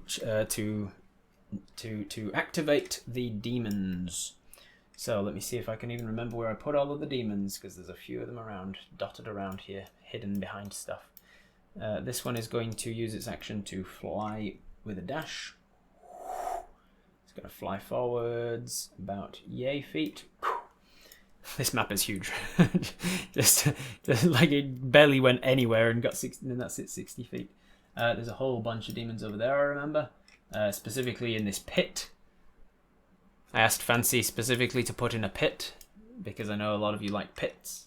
So there is a pit on this map, just in case you wanted to use it for any particular reason. And I put some demons around here, I think, but I can't see them, so maybe I didn't. Maybe I felt like going easy on you for start. Let's use the ones that are around the you trader Fancy. Okay, these ones are going to use their movements to activate. Let's just get them closer to the fight. Let's go 60 feet this way. Let's go 60 feet this way. And this one that just spawned, let's go 60 feet this way. Boom. And then there's one over here. Let's get 60 feet closer with a dash. I think I left a couple of them around here as well, but I can't see them right now. And then there's one up in this tree that might actually be able to attack. Oh, and there's one in this swampy water here that climbs up out of the water and goes to attack these creatures here. This one from the tree leaps down to try and kill this swarm, I think. So this one on that swarm, this one on that swarm. I think that's all of the demons that can actually activate and do anything. First one, attacking from the swamp. It was hiding in the water, so it gets advantage on the first attack. That's going to be enough to hit the 13 armor class of the bees. Let's see if it can strike and kill at them. That's not too bad. far as it goes. So that is 8 points. 8 points, but they are magical. It's still slashing, even if it's magical, so they're resistant to that. And then another one of these ones. So that the slashing part of the demon's claws takes 4 extra hit points onto there, and then the necrotic part of the demon's claws is another 4, which is going to be enough. So this swarm is obliterated. It fought well. It took a couple of attacks for you. It attacked the bodakicorn's eyes, blinded him for 1 round, but ultimately succumbs. And then this one jumps out of the tree to attack this swarm. Nat 1. So it maybe takes a little bit of damage. And because they're minion rules and they take damage from falling, it breaks its ankle and dies. However, I did roll under a 5 for it to respawn essentially. So it fell out of the tree and missed the the swarm of bees and died. But then just around the same time, from the abyss, another demon comes through the portal looking for where to go. And because we are in demon initiative, it moves forwards with its dash action and gets to here. That's how I get out of trees too. Just jump out and break your ankle. I felt like going easy on us, blasting us with an 8th level spell was going easy. That's probably why I went easy on the minions, because I was like, 8th level spell is going to do quite a bit of damage. Oh, there's one. I knew I put some elsewhere. There's another one that flies forward to there. I think I put some more up in the mountains here, but if I did, they're probably not going to get into the battle in like 7 rounds time. So we'll just say that they flew off and didn't come back. I think I already moved this guy, didn't I? So we'll leave that there. I think that's all of the minions as that initiative check. All right, now let's roll. Who is going to go as Apis this turn? It is going to be Milzy. Milzy, are you still in the chat? Please confirm that you are here. And then start thinking about what you want to do on your turn, which is coming up after Mel's turn. After Mel and the militia. Mel's turn is here. She could fly out to... she starts her turn in darkness. So, in the darkness, Mel. Wisdom saving throw for Mel. Nat 20! Mel, let's go, baby! Alright, she's going to take half of the damage. That is not bad. That's 8, 10. That is another 10. That's 20. That's 28. That's 34. That's 35. 35 points of psychic damage, but she made her save, so halved. Halved to 17.5, round to the nearest odd number, 17. So Mel takes 17 psychic damage at the start of her turn, pushing her into bloody. 17 plus 4 is 21. 17 damage. Let me just check Mel's maximum hit points. It's not more than half of her maximum hit points in a turn, so she doesn't go into massive damage shock. The mind is kind of starting to go fuzzy. She just, I think, makes sense that she would just continue on the direction she was going. So she flies forwards until she's eventually out of the cloud, which would be around about there. Let me just double check that. Yeah, so Mel flies forward till she's out of the darkness. As soon as she's out of the darkness, she arrives just in time to see the demon jump out of the tree and snap his ankle, so she doesn't really know what else to do. How much damage? How much was that? That was like 20 feet. So now she's got like 40 feet movement left, give or take. I think she's got 30 feet movement. I think she's got 50 actually. Speed's 50, yeah. She is going to use the last of her 30 movement to get over here. That is just her movement though, and if she drops down a little, she can actually attack this undead with her sting. She attacks the undead with a sting, and that is a terrible roll, but thankfully they've got terrible armor class, so that one goes down. And does he die? Unfortunately, he does not. As she stings him, she tears off like a huge chunk of flesh as her stinger sticks right into his shoulder and just pierces right through. The putrid nature of his decomposing corpse just kind of just pops and squelches instead of tearing. And it tears off a huge chunk of ligament, but it's not enough to take him down because he's got his undead fortitude. So this one stays up for now. That is Mel's attack and movement. I don't think she's got any bonus actions she can do. She's already done her once a day summon swarms. She does have a soporific spores, which can potentially put creatures to sleep, but you would know that undead are immune to sleep anyway. And she only does that when you tell her to. She can also do an adrenaline injection once a day to heal a creature that is on 0 hit points. Okay, that is Mel's whole turn, I believe. At the end of her turn, she could there could be another legendary action, but he's already used all 5 of them. So it is now Ep100. Ep100, the fake guy. Ep100 is starting his turn in the darkness, so Constitution saving throw. 3. Ep100 is not going to succeed on a 3. There's nothing he can do. Can't think of anything he can do, so can't Mel pump and poison. The damage from the sting and poison happens simultaneously, besides undead are immune to poison. So the damage would have taken them down the first time, then they got back up again. So you'd need a second attack entirely to take him down a second time. Alright.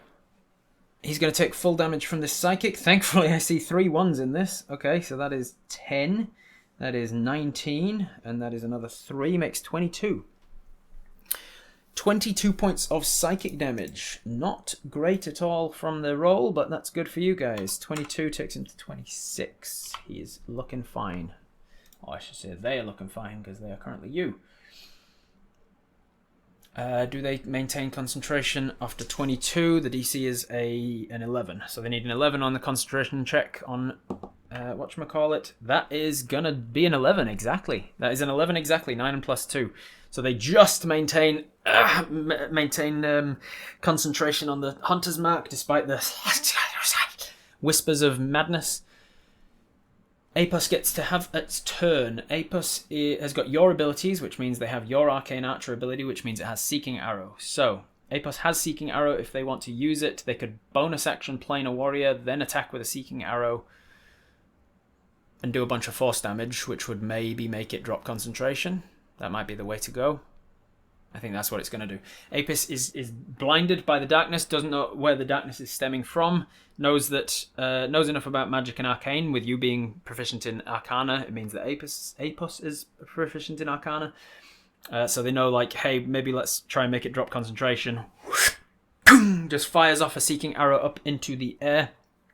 You have to be able to see the target to Planar Warrior. Ah, yes. Am I going to handwave that? Let's see. Planar Warrior. That doesn't make sense to me. Nah, I'm happy to handwave that.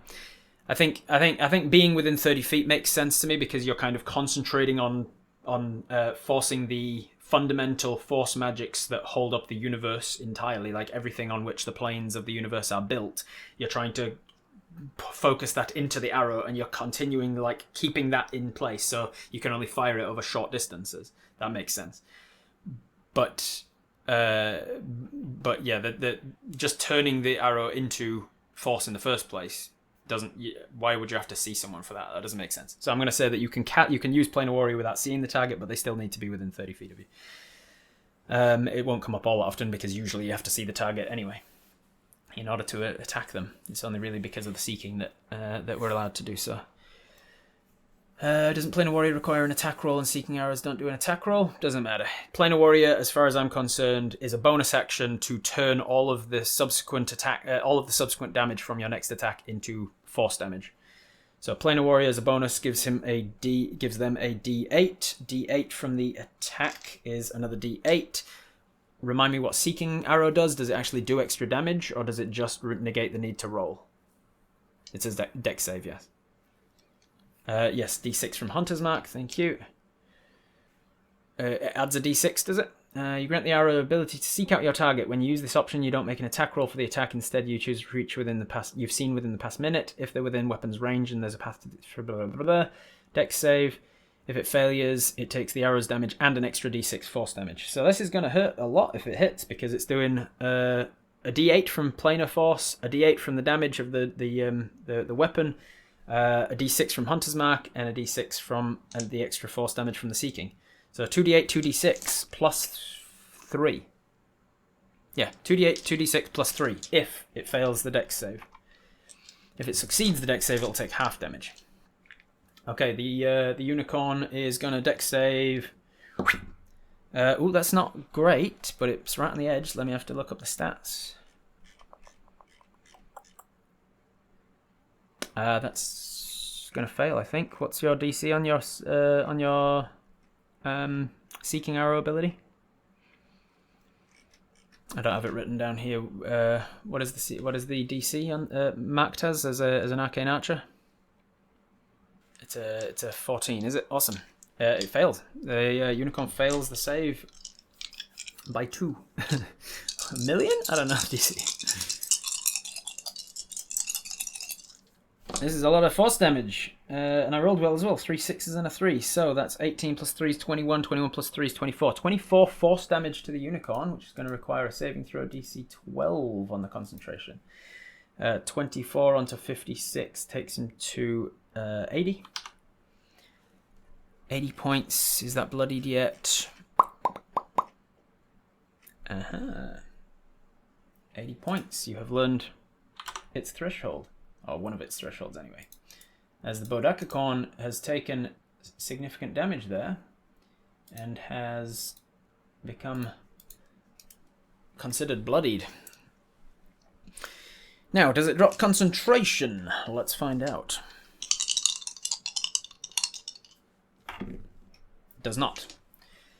Does not drop concentration. End of Apus's turn.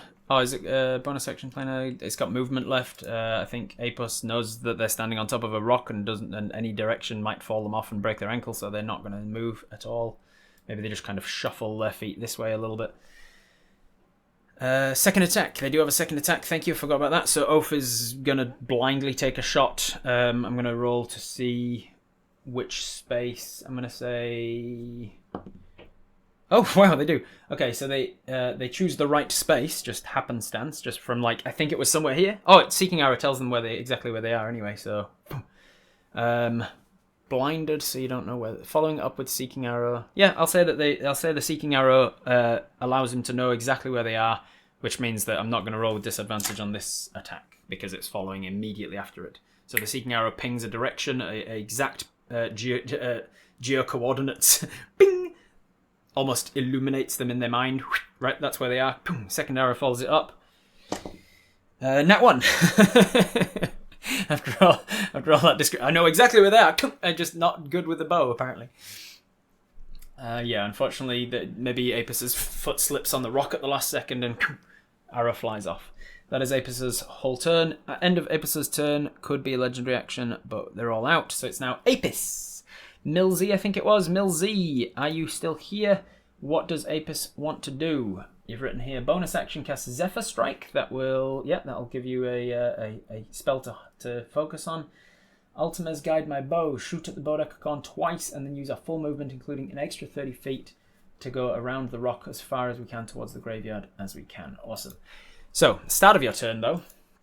At the start of your turn, I need a wisdom saving throw because you're starting your turn in magical maddening darkness. Apus. Let's see if you make it. That is a 2. That is a 2 on the dice, plus 2 from from wisdom. Do you want to hero point that and try to make the save? Yes or no?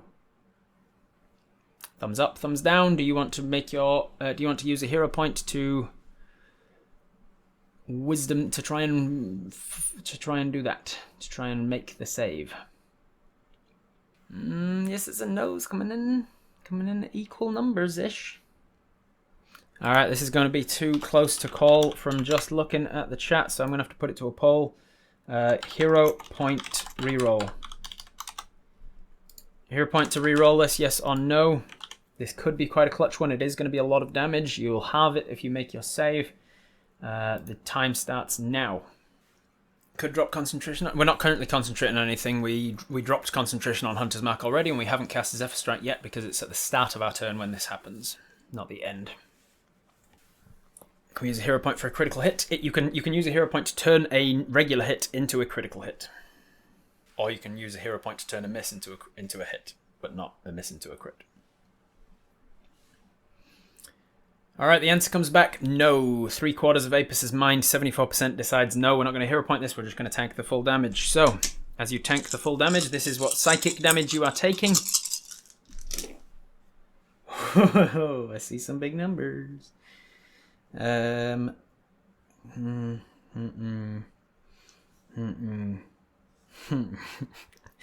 roll well on this one. Before I tell you the number, Apis, you realise why people are taking psychic damage at the start of their turns. What they must be seeing in their turn, at the start of their turns, you start to see in your head too. The darkness grows cold. Yes, Fancy, this is the equivalent of a dream. You're welcome. The darkness grows cold. You can't see it, but you can feel your breath condensing in front of you. It smells as though you've found yourself in a deep grave, buried under dozens of feet of rotting mulch. Breathing becomes hard as the air somehow tastes thick. You become aware of something else in this liminal space with you.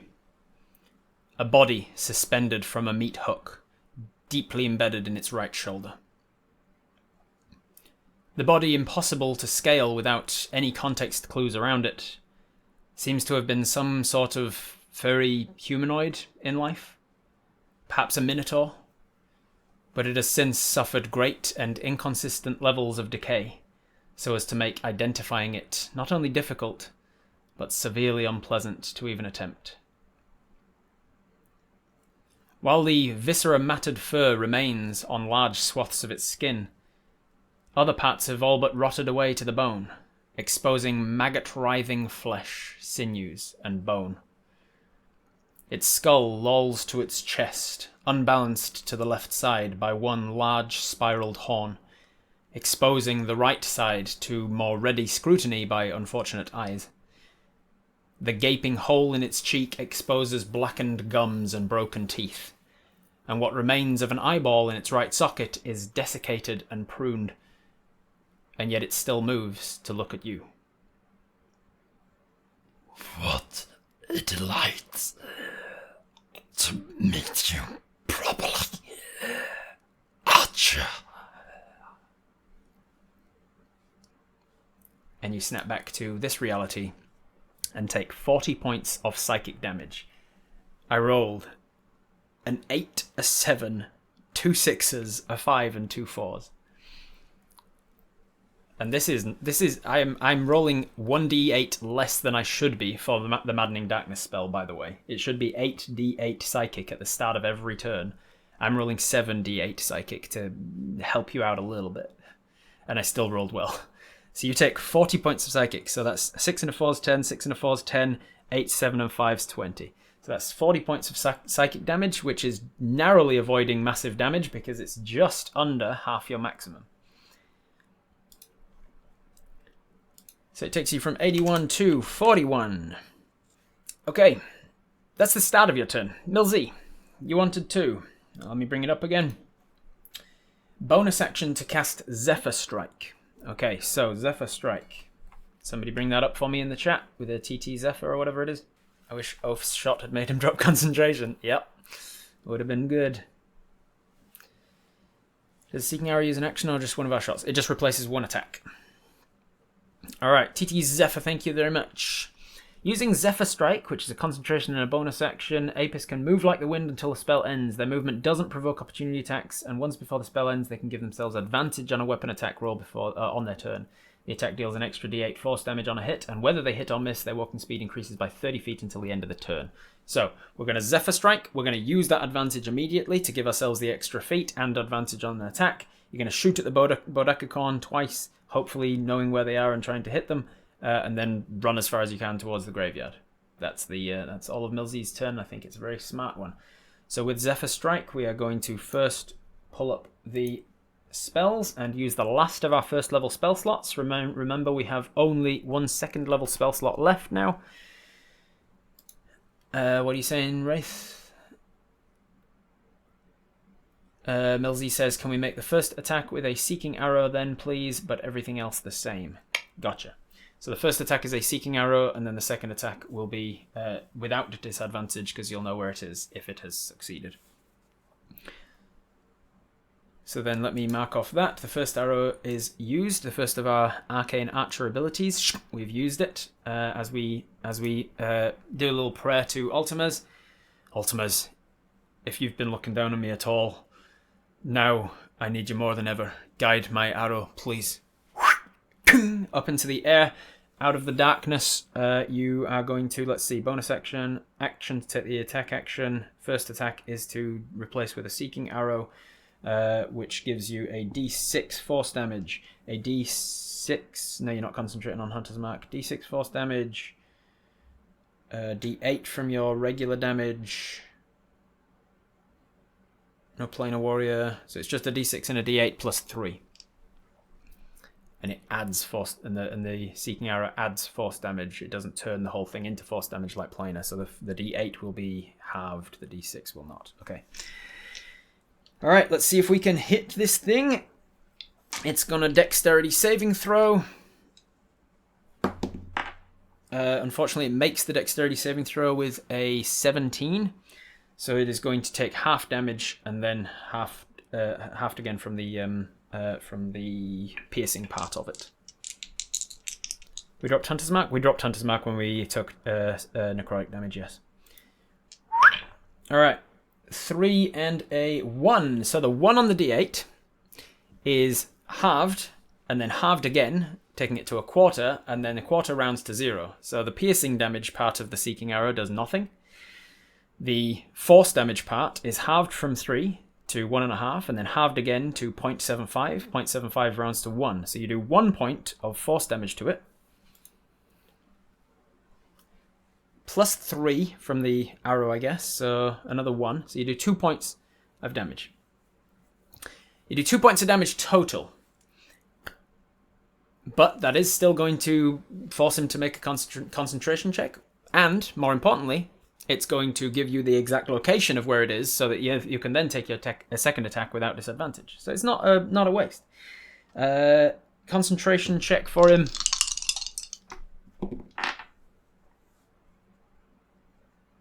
That is a save. That is a success. 19 plus stuff. Why is it halved twice? There isn't resistant to force. Yeah, sorry. The force would not be halved twice, but it would still round to the nearest odd number, which is 1. So it would still round to 1. Think sunny thoughts, Apis. Think sunny thoughts. It doesn't give us a location if it makes the save. Ah, yeah. Shit. Well, the seeking arrow strikes up. Apparently, Ultimes, your little prayer to Ultimes was not successful, and I'll tell you now, the original prayer before you started all of this with an 11 to Ultimes, it was not enough. Like, you're not going to get any benefits from that because it was only an 11. So Ultimes apparently is not listening in this moment. You don't know why. Maybe it's because he's busy with other shit. Maybe it's because you're not that important to him and he's a god and he's got other stuff that's more important. Or maybe more likely it's because of your current location is very difficult for the gods to connect to, perhaps. But you still did 2 damage to him. Every little helps. And that was just your first attack. So he's now taken 82 damage total. You've got 1 more attack. You would be attacking blind if you attacked now, but you'd have advantage, so it would cancel out the disadvantage. But because you don't know the exact location, I would pick a location and roll to see if you hit the right one. What do you want to do, Milsey? Straight roll through, though, because Zephyr advantage against darkness, disadvantage from the second shot? Yeah. All right, so we're going to pick a location that you are going to aim at. Okay, I'm going to roll to see if you're aiming at the right space, because you're blinded currently. Okay, you don't know if you're attacking the right location or not, but you make the attack now. With the advantage from the Zephyr strike. Oh, shit. Here we go. A Tremor Sense bonus? Oh, very good point.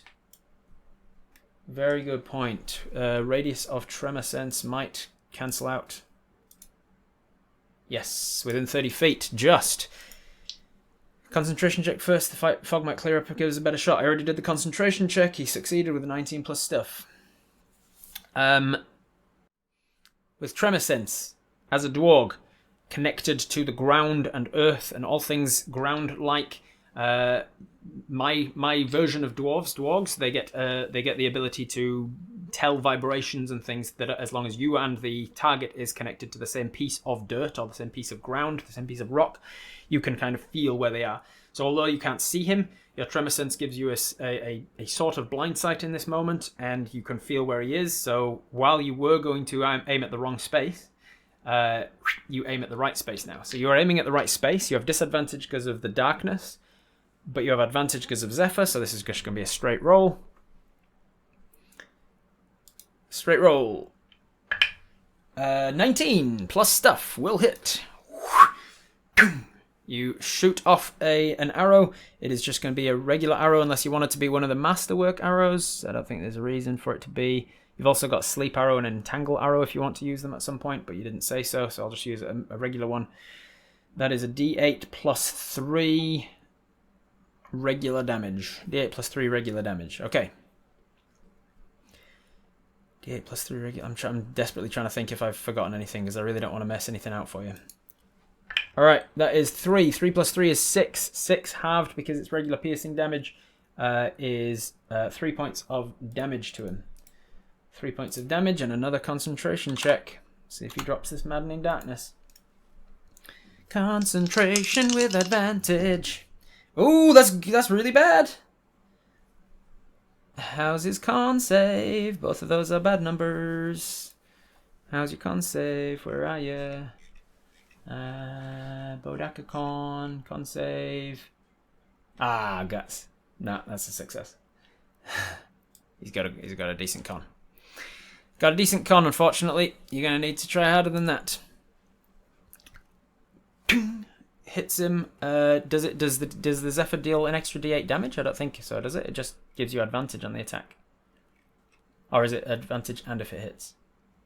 Zephyr Strike gives yourself advantage on the attack. Oh, and the attack deals an extra d8 force damage when they hit. Yeah, cool. Thank you for the reminder.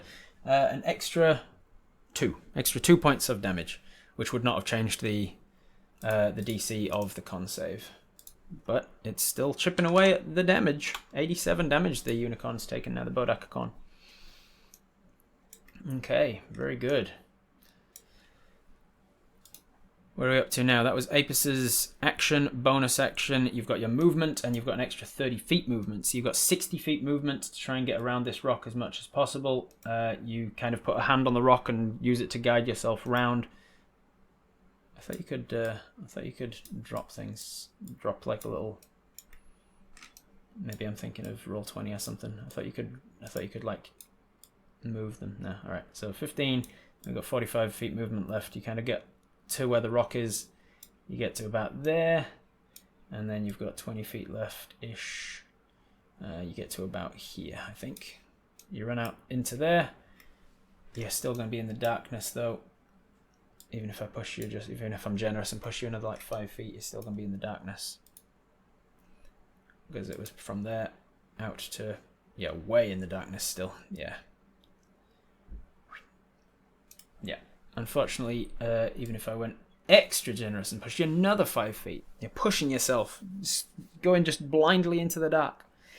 No, unfortunately, you're still in the darkness at the end of this turn.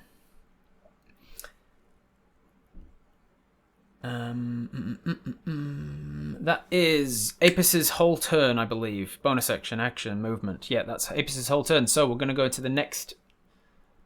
The next one is. Good turn, Millsy. Well done.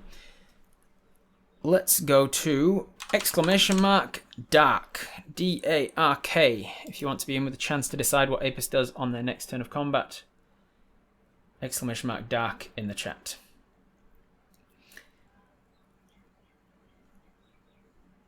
It is now back to the bodakicorn's turn.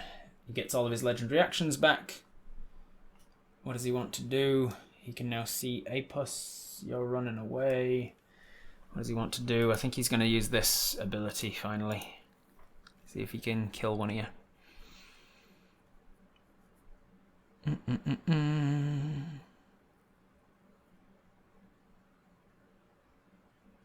Oh, we could do that as well. Yeah, alright. He's going to do this one first. He could actually do both if he gets to them in time. Or he could just do the one and double down on trying to kill Apus first, because fewer attacks per round would help him out. Oh, Apus, by the way. Within 30 feet. Yeah, he was within 30 feet, because if he wasn't, he couldn't have plain and worried. Apus ended his turn within 30 feet of the Bodak, so it takes another 5 points of necrotic at the end of his turn, which takes him to 31. And 5 points of necrotic potentially makes him drop concentration on hunters. It does not. He succeeds on his concentration. Target Oath. He's been much more effective than Apus in this fight. Yeah. Can I decide what the unicorn does? No, I'm afraid not. I think he might just target Oath. I think he might just try and take one out. Focus fire. It makes no sense that he'd be able to change direction, though. What's his distance to Mosh? Can he take him out? Not Mosh. Fang. Not easily. He could do that. That would be a fun use of his ability.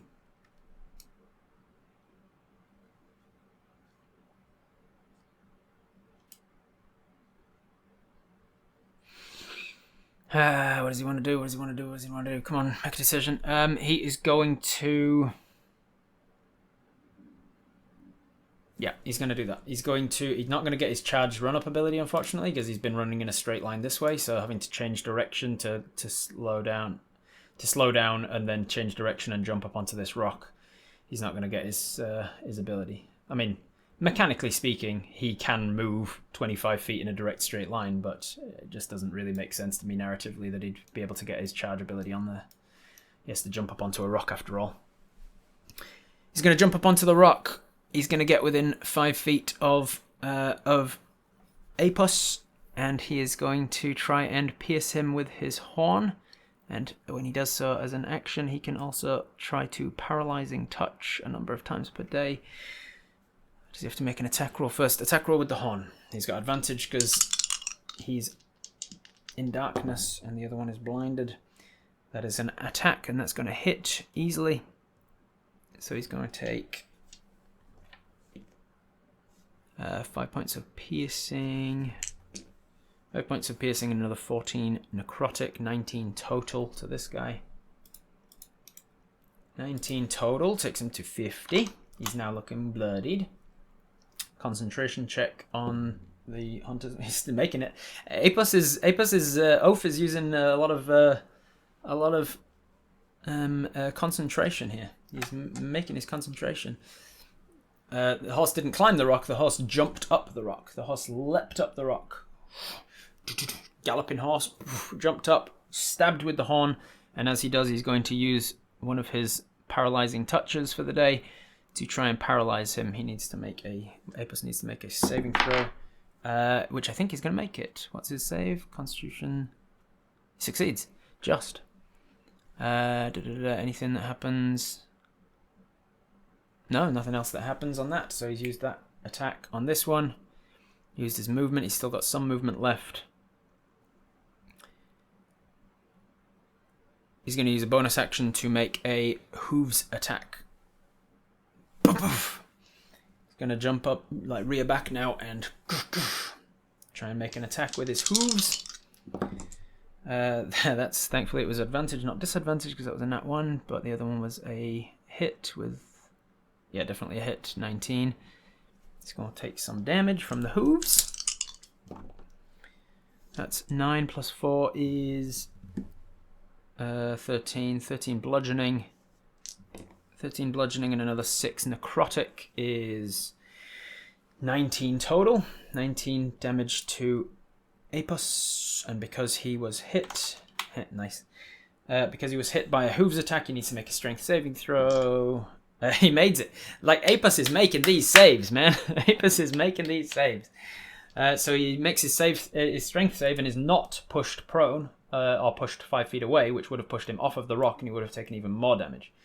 But he did take the extra damage, 19 damage from the last attack, and he still makes his save against the dropping concentration. Apis is taking, the fake Apis is taking a beating and is keeping on kicking with his abilities, keeping up Hunter's Mark. Very cool. That is the bodakicorn's whole turn, I believe. Action, bonus action. He's got movement, but he wants to stay where he is. He couldn't use his charge ability, I decided. None of the rest of that makes sense yet. Alright, starting top of the round. Ally 2, that is Minnie. Minnie is all the way over here, beating the crap out of some undead minions. If Apis dies, we can be Apis. we can just be over from now on. It seems like an upgrade.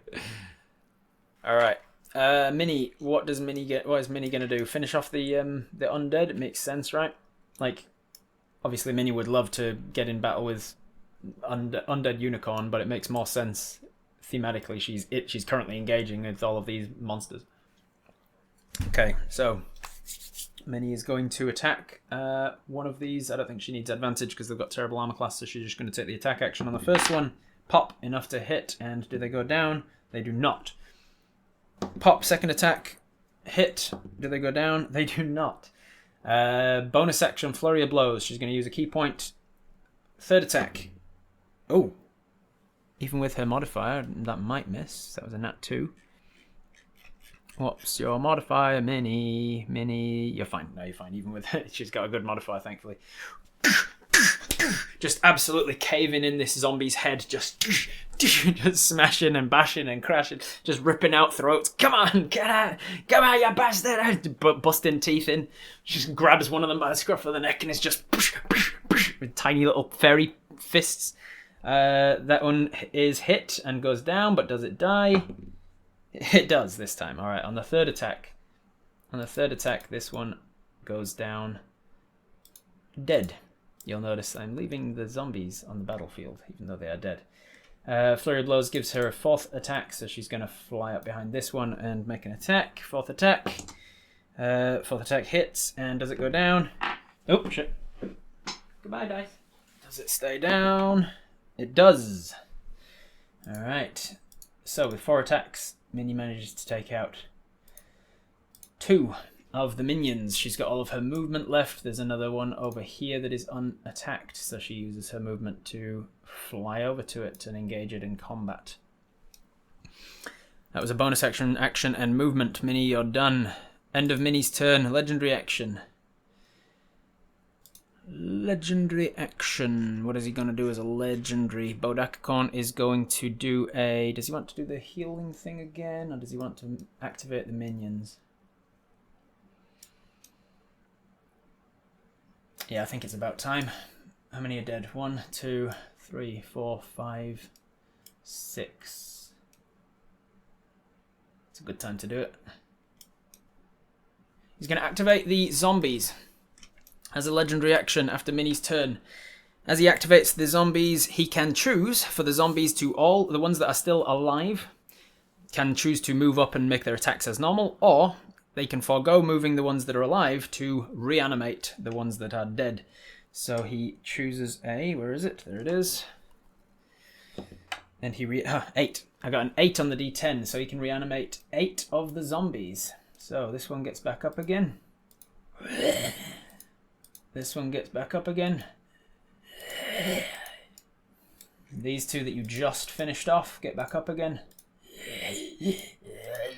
Oh, I just turned one invisible. Yeah, it turns invisible as well. Did I mention that power? It just accidentally turns them invisible. This one gets back up again. This one gets back up again. Oops, what am I doing? Wiggle. It starts to wiggle. This one gets back up and does a dance. This one's surprised. It does a twirl. He starts dancing. I've gotten distracted.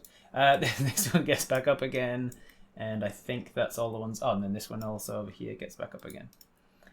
Status gets back to its feet. Sweary fairy time. Yep. Okay, we're about to lose Oath unless you can Misty Step into the darkness. Rob, this is not a good time. You sure? That zombie was dancing though. That's a pretty good dance. Happy Undead Alive dance, yeah. I think that is all of the zombies that are on the field, and he hasn't raised any more zombies from... Oh, actually, that is part of it. I remember... wait, did I end up putting that in or not?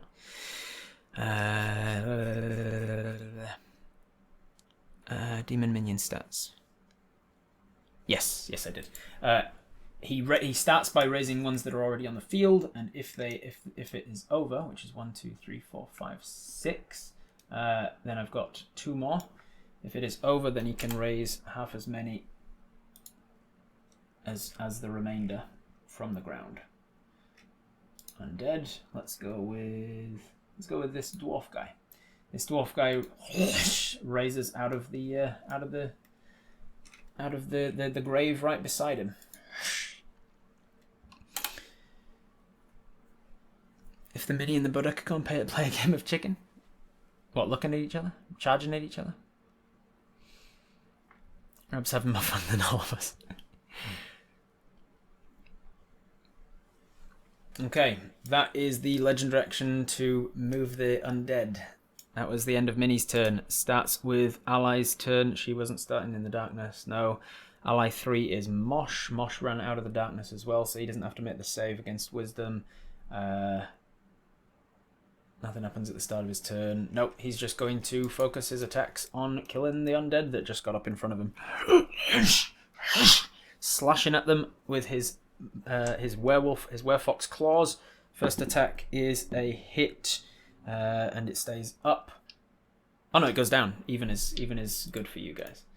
So that one goes down on the first one. He's going to use his second attack to get in contact with this one. It's a hit, and it stays up. Damn it.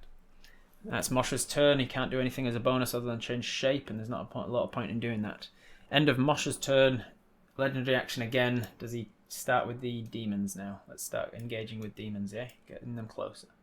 So this demon is going to move towards Minnie. It has to use its dash to get there, though, so it can't do anything else on its turn.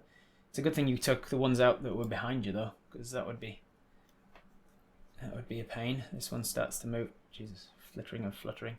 This one dashes into the battle here. This one's going to go towards you guys here. This one's going to do the same about here. This one's going to fly towards you about here. So the demons are all coming through there. This one that was already here is going to... Does it try and finish off your bugs? It's going to jump over and try and finish off the bugs. It's going to get to be able to attack. And then these ones, this is Fang. This is going to move 60 feet towards Fang. Boom. Alright. I think that's the demons all activated. There may be a couple more that's missing around the place, but fuck them. They're too busy to do anything else. I think that's all the... Oh, this one on the wall. I knew there's probably one's missing. This one's going to start flying in from there. Alright, the only one that actually gets close enough to attack anything is this demon dog hellhound thing that is going to try and attack those bugs. With a 15 plus stuff, that's going to hit. It's going to do its slashy damagey stuff, which is this one and this one. The slashing is halved because of the nature of a swarm. So 5 points of damage and then 2 points of necrotic, so 7 points of damage total. Let's make sure I'm grabbing the right guy there. Fuck off. 7 points onto there. Boom. That swarm is still alive and kicking. And that's the demon's turn, the demon minion's turn. I think that's all it can do. We don't get any... Nope. You see the portal kind of pulsing, like whenever the demons activate, there could be more demons coming through, but I rolled and there's no more demons coming through this turn. I think that's all of his legendary action to activate the demons, so now it is... now it's lair action. Lair action 20. Just by nature of being in this grotesque area... their action, he can now try to bestow curse again. I think that makes sense. Yeah. Apis, he's going to target you again because he sees that you're trying to run out of the Maddening Darkness. He wants you to fail your save against Maddening Darkness, so he's going to try and bestow Curse. I need a... Is it a Wisdom save or a Con save for bestow Curse? I think it's Wisdom. Either way, it's going to be a save. Bestow Curse. Wisdom saving throw. You ready?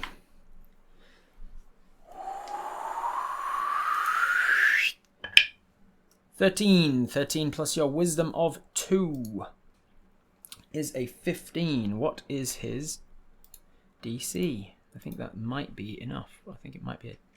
It's 15 or 16. I can't remember.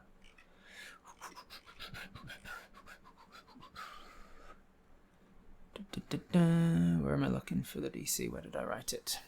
I should have written this in a more effective manner, Rob. Man, he has so many different DCs. He's got a DC for the Paralyzing Touch. He's got a different DC for Withering Gaze. He's got a different DC for Nightmare Gaze. And then he's got a different DC for his spells. DC's 15. 15 for the spells. The Bestow Curse, rather. Oh, wait, no.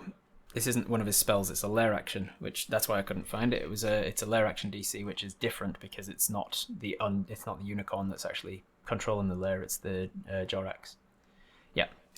Unfortunately, a 15 is a failure because it's Jorax that's actually influencing this plane of existence. It's Orcus essentially, and that makes it much more powerful, much more strong.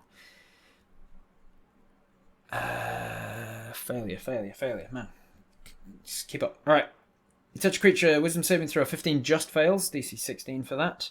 When you cast the spell, the nature, choose one of the following options. Choose an ability score, while cursed the target has disadvantage on ability checks and saving throws made with that score. Or, you have disadvantage on all attack rolls. Or, you must make a Wisdom save at the start of each turn. If you fail, you waste your action doing nothing. I'm not going to choose that one because it's boring for you. Or, when you're cursed, the attack and spells deal extra damage to it. I'm going to go with the first option, and I'm going to choose Wisdom. So, you are cursed, and while cursed, you have disadvantage on all Wisdom, ability checks, and saving throws. Which is the whole point of the Bestow Curse lair action, is to double up with the Maddening Darkness. I'd like to request a dice change. I'm using 2 different dice with Apis. Did we not pass with a 15 before? Did we roll a 16 last time? If you did pass with a 15 before, it's because I was looking at Travis's spell save, not the lair action save. Force the save with a hero point? Yes, no. You want to use your hero point to force the save, to not get cursed.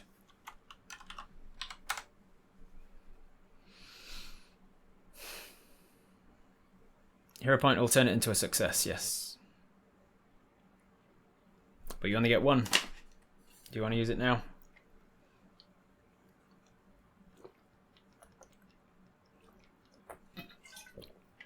Oh, it's on the fence again. There's a lot of no's and a lot of yeses. I'll put it to a poll.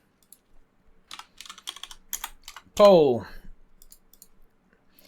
Hero point that Wisdom save. Hero point the Wisdom save, yes or no? If you do not, then you will fail and get a curse, and the curse will give you disadvantage on all future Wisdom and ability checks and saves, including the one that goes at the start of your turn when you are against the Maddening Darkness. But if you do use it, while you will succeed on the Bestow Curse now, you will not have a hero point anymore for the rest of the game, the rest of today's session.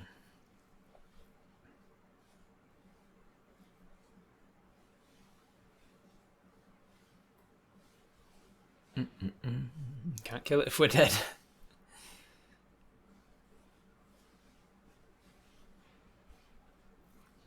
We have Fang and Minnie to still do attacks with. Man,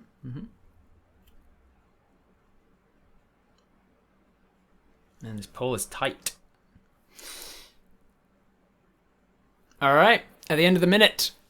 No wonder we couldn't work it out from the yeses and nos in the channel, because it comes down to exactly 50-50 either way. And we haven't done this in a while, because it's rare that we get an exact split down the middle. This is going to be a straight roll of the dice. On an odd number, yes, we are going to use the hero point. On an even number, no, we are not. Even number, no, we are not. We're not going to hero point that. And you just fail the save, you get bestowed curse. Something in the ground seems to sap into you. You retain your hero point for future use, hopefully. Hopefully you find a good use for it. But you do not save from the bestow curse, and you now have disadvantage on all wisdom checks and saves. Wisdom checks include things like insight checks, perception checks, those sorts of things. That is the lair action at initiative count 20. Now it is your ally number 1. Ally number 1 was Fang. Fang, where are you? You're all the way over here, and you did a magic missile on the last turn, and then you managed to get out of the darkness just. So out of the darkness, you see something rushing towards you, holding your arm out stretched towards it. What are you going to do to kill this minion? Do you try and do that one and other minions that you can see? There's a big wall of darkness behind you. I reckon another magic missile makes sense. Try and hit one minion. One minion and then the rest on Travis. Try and make him drop that concentration save. It would be better if he could do a massive amount of damage, but he doesn't know where Travis is, so he can't focus fire like a huge amount.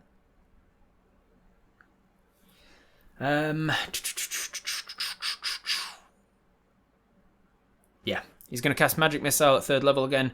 As a bonus action, first he is going to activate a particular section of his bionic arm.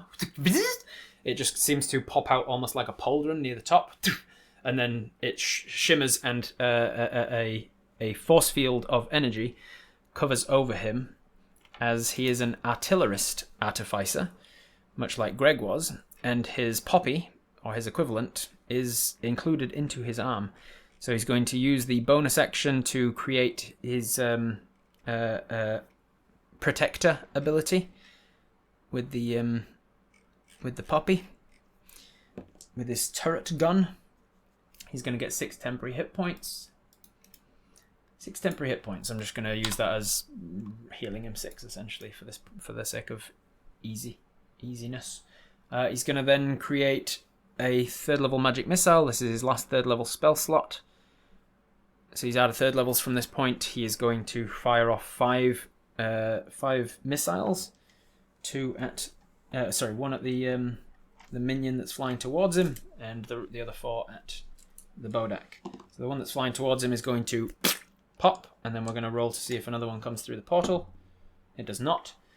This one just dies. He kills this demon. And then the other 4 go swimming off. 3 and 2 is 5, and another 3 is 8. 8 plus 4 is 12. 12 points of damage, force damage to this guy. That's 99 health that you've taken him to so far. I need 4 concentration checks from him, one after another. Succeed. Succeed. Succeed. Succeed. Alright, he succeeds his concentration. That's the kind of toss-up you've got to do when you're making a decision. Massive damage to a target, a single source of massive damage, means the DC of the concentration check goes up, but you only do 1. Lots of sources of small damage means that the DC remains at 10 each time, but he's going to do it. He's got, as I've mentioned, Travis has a good Constitution saving score and advantage on concentration checks. And so it's unlikely to fail a DC 10 concentration check. It is possible. Like if I roll enough times, if you keep hitting him with lots and lots and lots of magic missiles, for instance, then it is possible that I roll 2 1s with advantage. But it's a 1 in 400 chance. To be clear, he doesn't need to roll 2 nat 1s. Like, it's not like he succeeds on 2. But yeah, he's just unlikely to roll a 1 and a 2, or a 1 and a 1, or a 2 and a 2 on the advantage. Alright, that is Fang's action and bonus action to protect himself with his protector ability. He's going to look around himself. He's going to see a big cloud of black behind him that he can't do much with, so he's going to run over for cover. He's going to run towards these rocks to try and get some cover, to try and regroup what he's going to have to do now. That is Fang's turn. At the end of Fang's turn, he has his legendary actions left. His legendary actions, he might use a legendary action to do try and push Apos off the rock, maybe.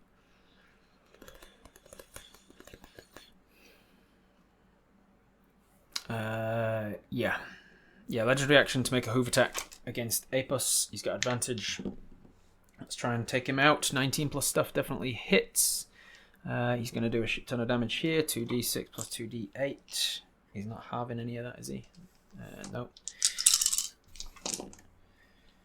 That is 16, 17, 18. 18 plus 4. 18 plus 4 is 22. 22 points of damage to Apos. Takes him above 85, and Apos goes to 0. Apos goes to 0, cannot make his save, which means he also is pushed 5 feet back, and then he falls off the rock unconscious. And because he is taking falling damage, he gets knocked down, and he takes a failed death save. So he's on 1 failed death save as well. I'm going to track that here. 1 failure. As Apos gets knocked unconscious, he drops to the ground, and what's more is he drops out of his fake form. I don't have one of his real forms here, but I'll just take him out of looking like you, so that it's more obvious that he's not Apos anymore.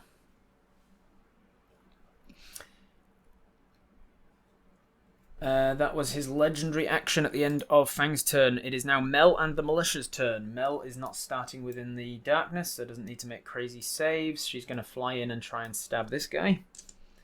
Stab the zombie.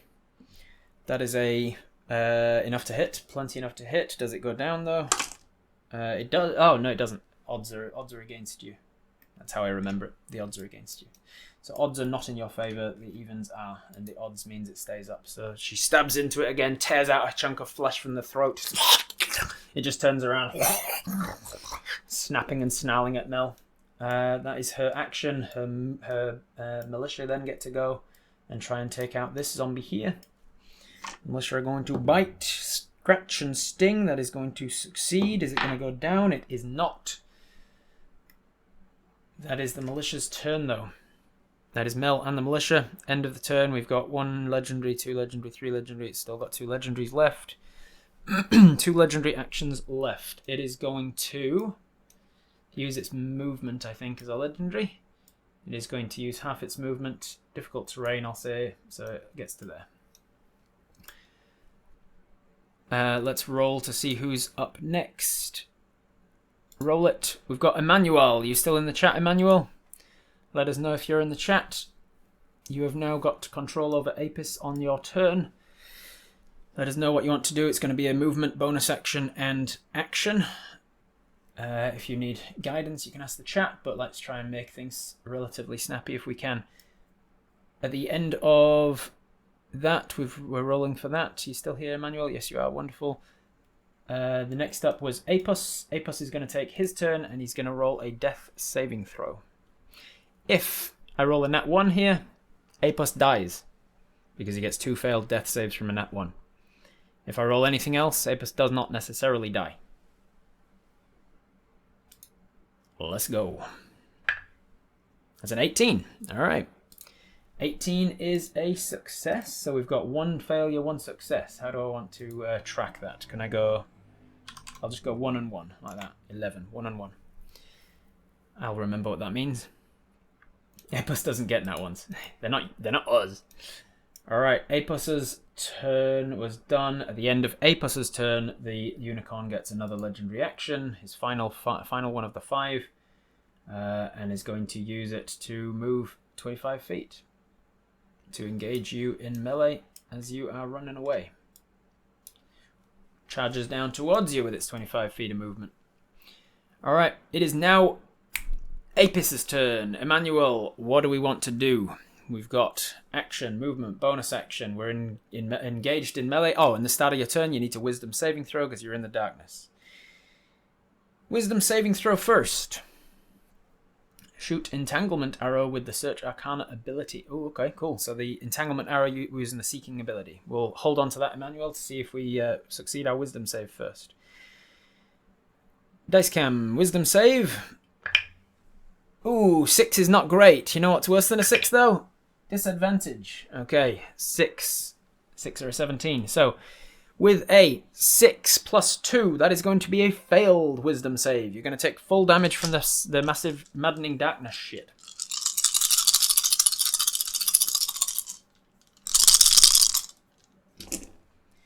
Oh, garbage. The opposite of what I rolled last time, essentially.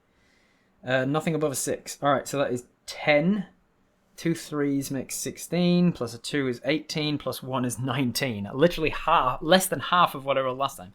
19 points of psychic damage from failing the save. I wasn't tracking you on there, that's why. I'm tracking you on your sheet.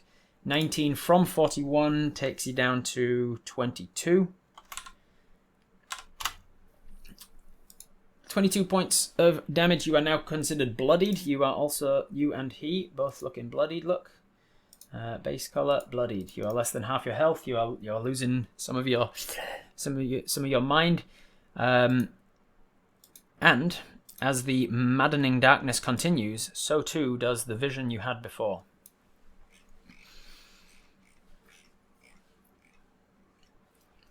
Just to remind you, we ended off with this decrepit, rotten, half spiral horned, furry creatured corpse hanging off of a meat hook by its shoulder, turning its sickened, pruned, dehydrated eye towards you and speaking, "What a delight to meet you properly, Apis." Oh, not Apis. Archer. It continues. The corpse bends its right arm behind itself awkwardly, seemingly getting stuck in its range of motion until a sticky twang of a tendon inside indicates that it's forced its way past the meat hook in its shoulder and allowed for a better reach. Gristle grinds as its clawed hand reaches up its shoulder blade and grasps around the hook. Without taking its withered pupil off of you or wincing in any pain, it subjects you to the sounds of its slow extraction from the hook from its own back. And once you see the slight jerk of the last of its weight alleviated from the suspension, the rest of its body, now no longer counterbalanced, drops down, putting too much strain on its now damaged right shoulder. And unable to take the strain, the arm tears from the socket, the rest of its body now hanging limply from a few tendons and skin. You seemed desperate to meet me. I have heard lots about you. I am sure there is more to learn. And you take 19 points of psychic damage as you snap back to this reality, still in pitch darkness. Manuel, it is now your turn. What have you written? What do we want to do? You want to use the attack action with the seeking arrow with one of the entanglement, with the entanglement enchantment on it, right? That was what you want to do, unless your idea has changed. Is that what we're still doing?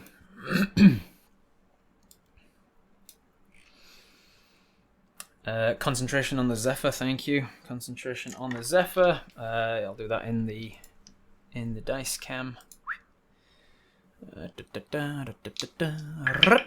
Concentration on Zephyr. I don't know why I rolled advantage or disadvantage, but that was a 17 and a 19, so succeeds. I think I was just in Travis' mind where he rolls with advantage. Either one of those succeeds. Thank you for the reminder.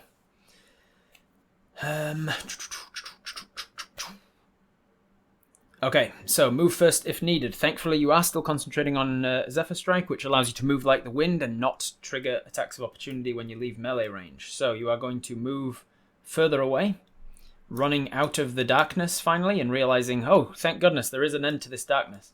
So where were you? You were here, and you went 30 feet this way.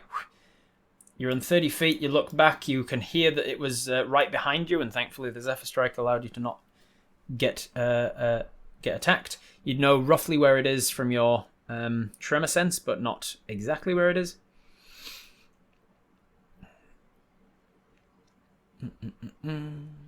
Is Misty Step possible in darkness? You need to be able to see where you're Misty Stepping to.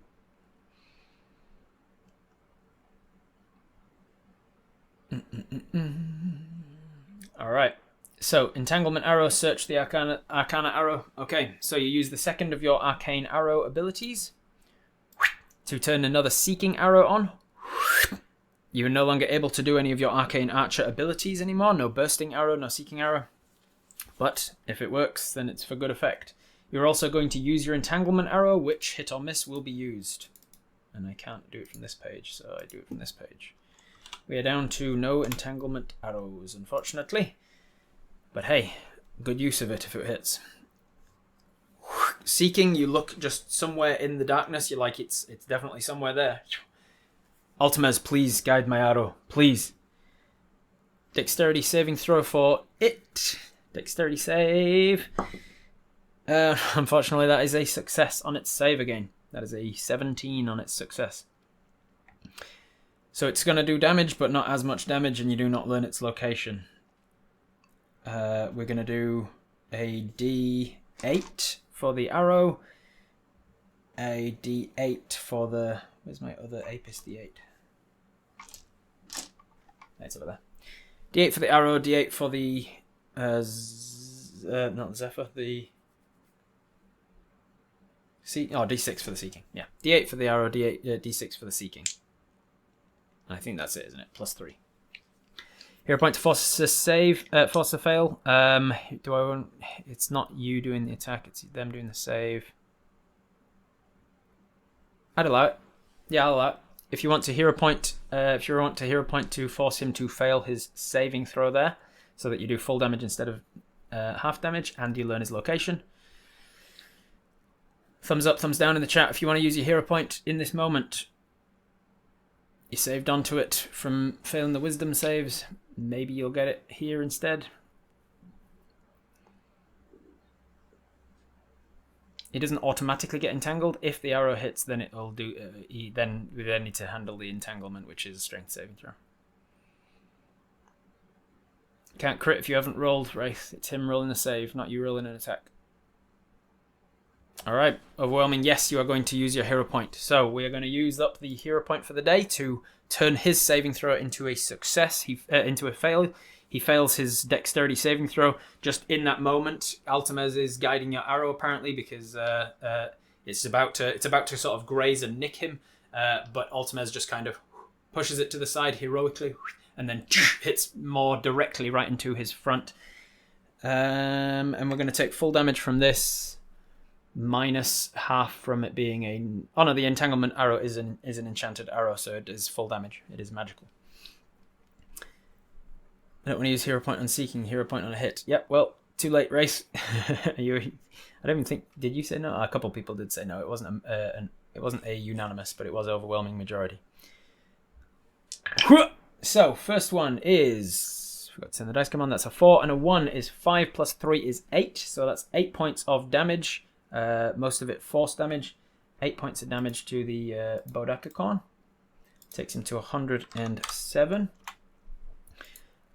And then as the arrow hits, you two things happen. First, a little ping, bing, comes back to your mind.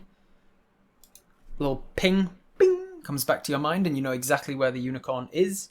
So you won't have disadvantage on your next attack, despite him being in darkness.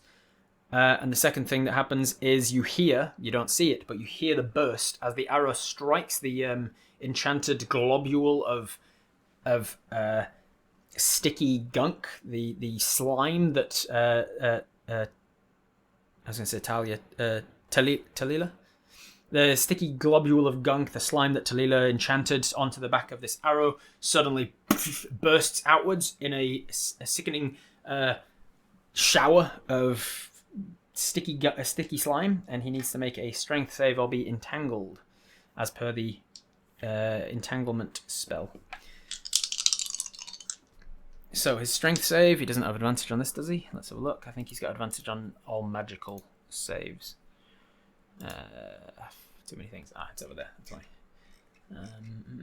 Move this back out of the way again. I moved it over there so that I could read dramatically.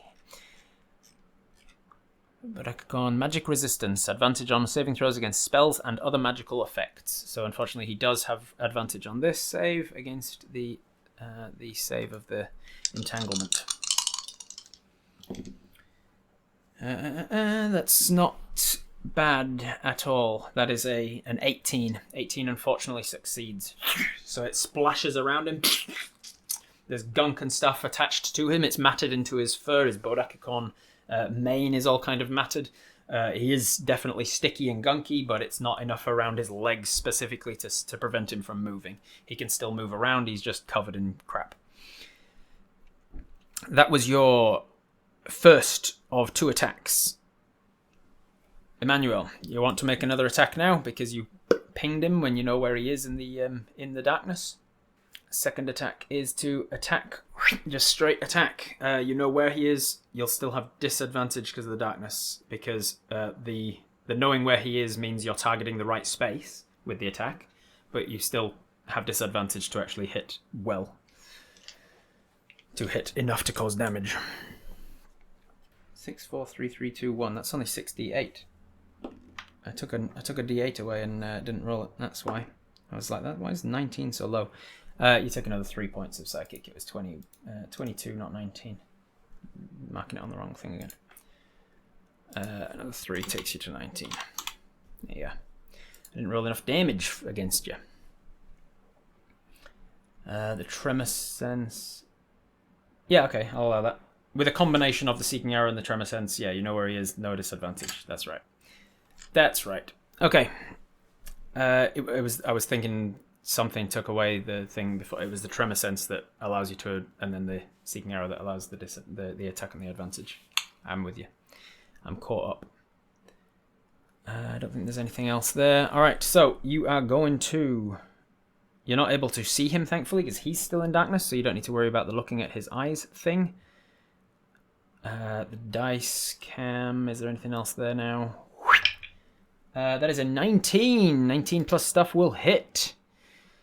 19 plus stuff will hit. So roll your damage. This is just a regular damage, I believe. So that is going to be 3 points. 3 is 6 points of damage, halved to 3. Takes him to 110 damage dealt total. You did a move away.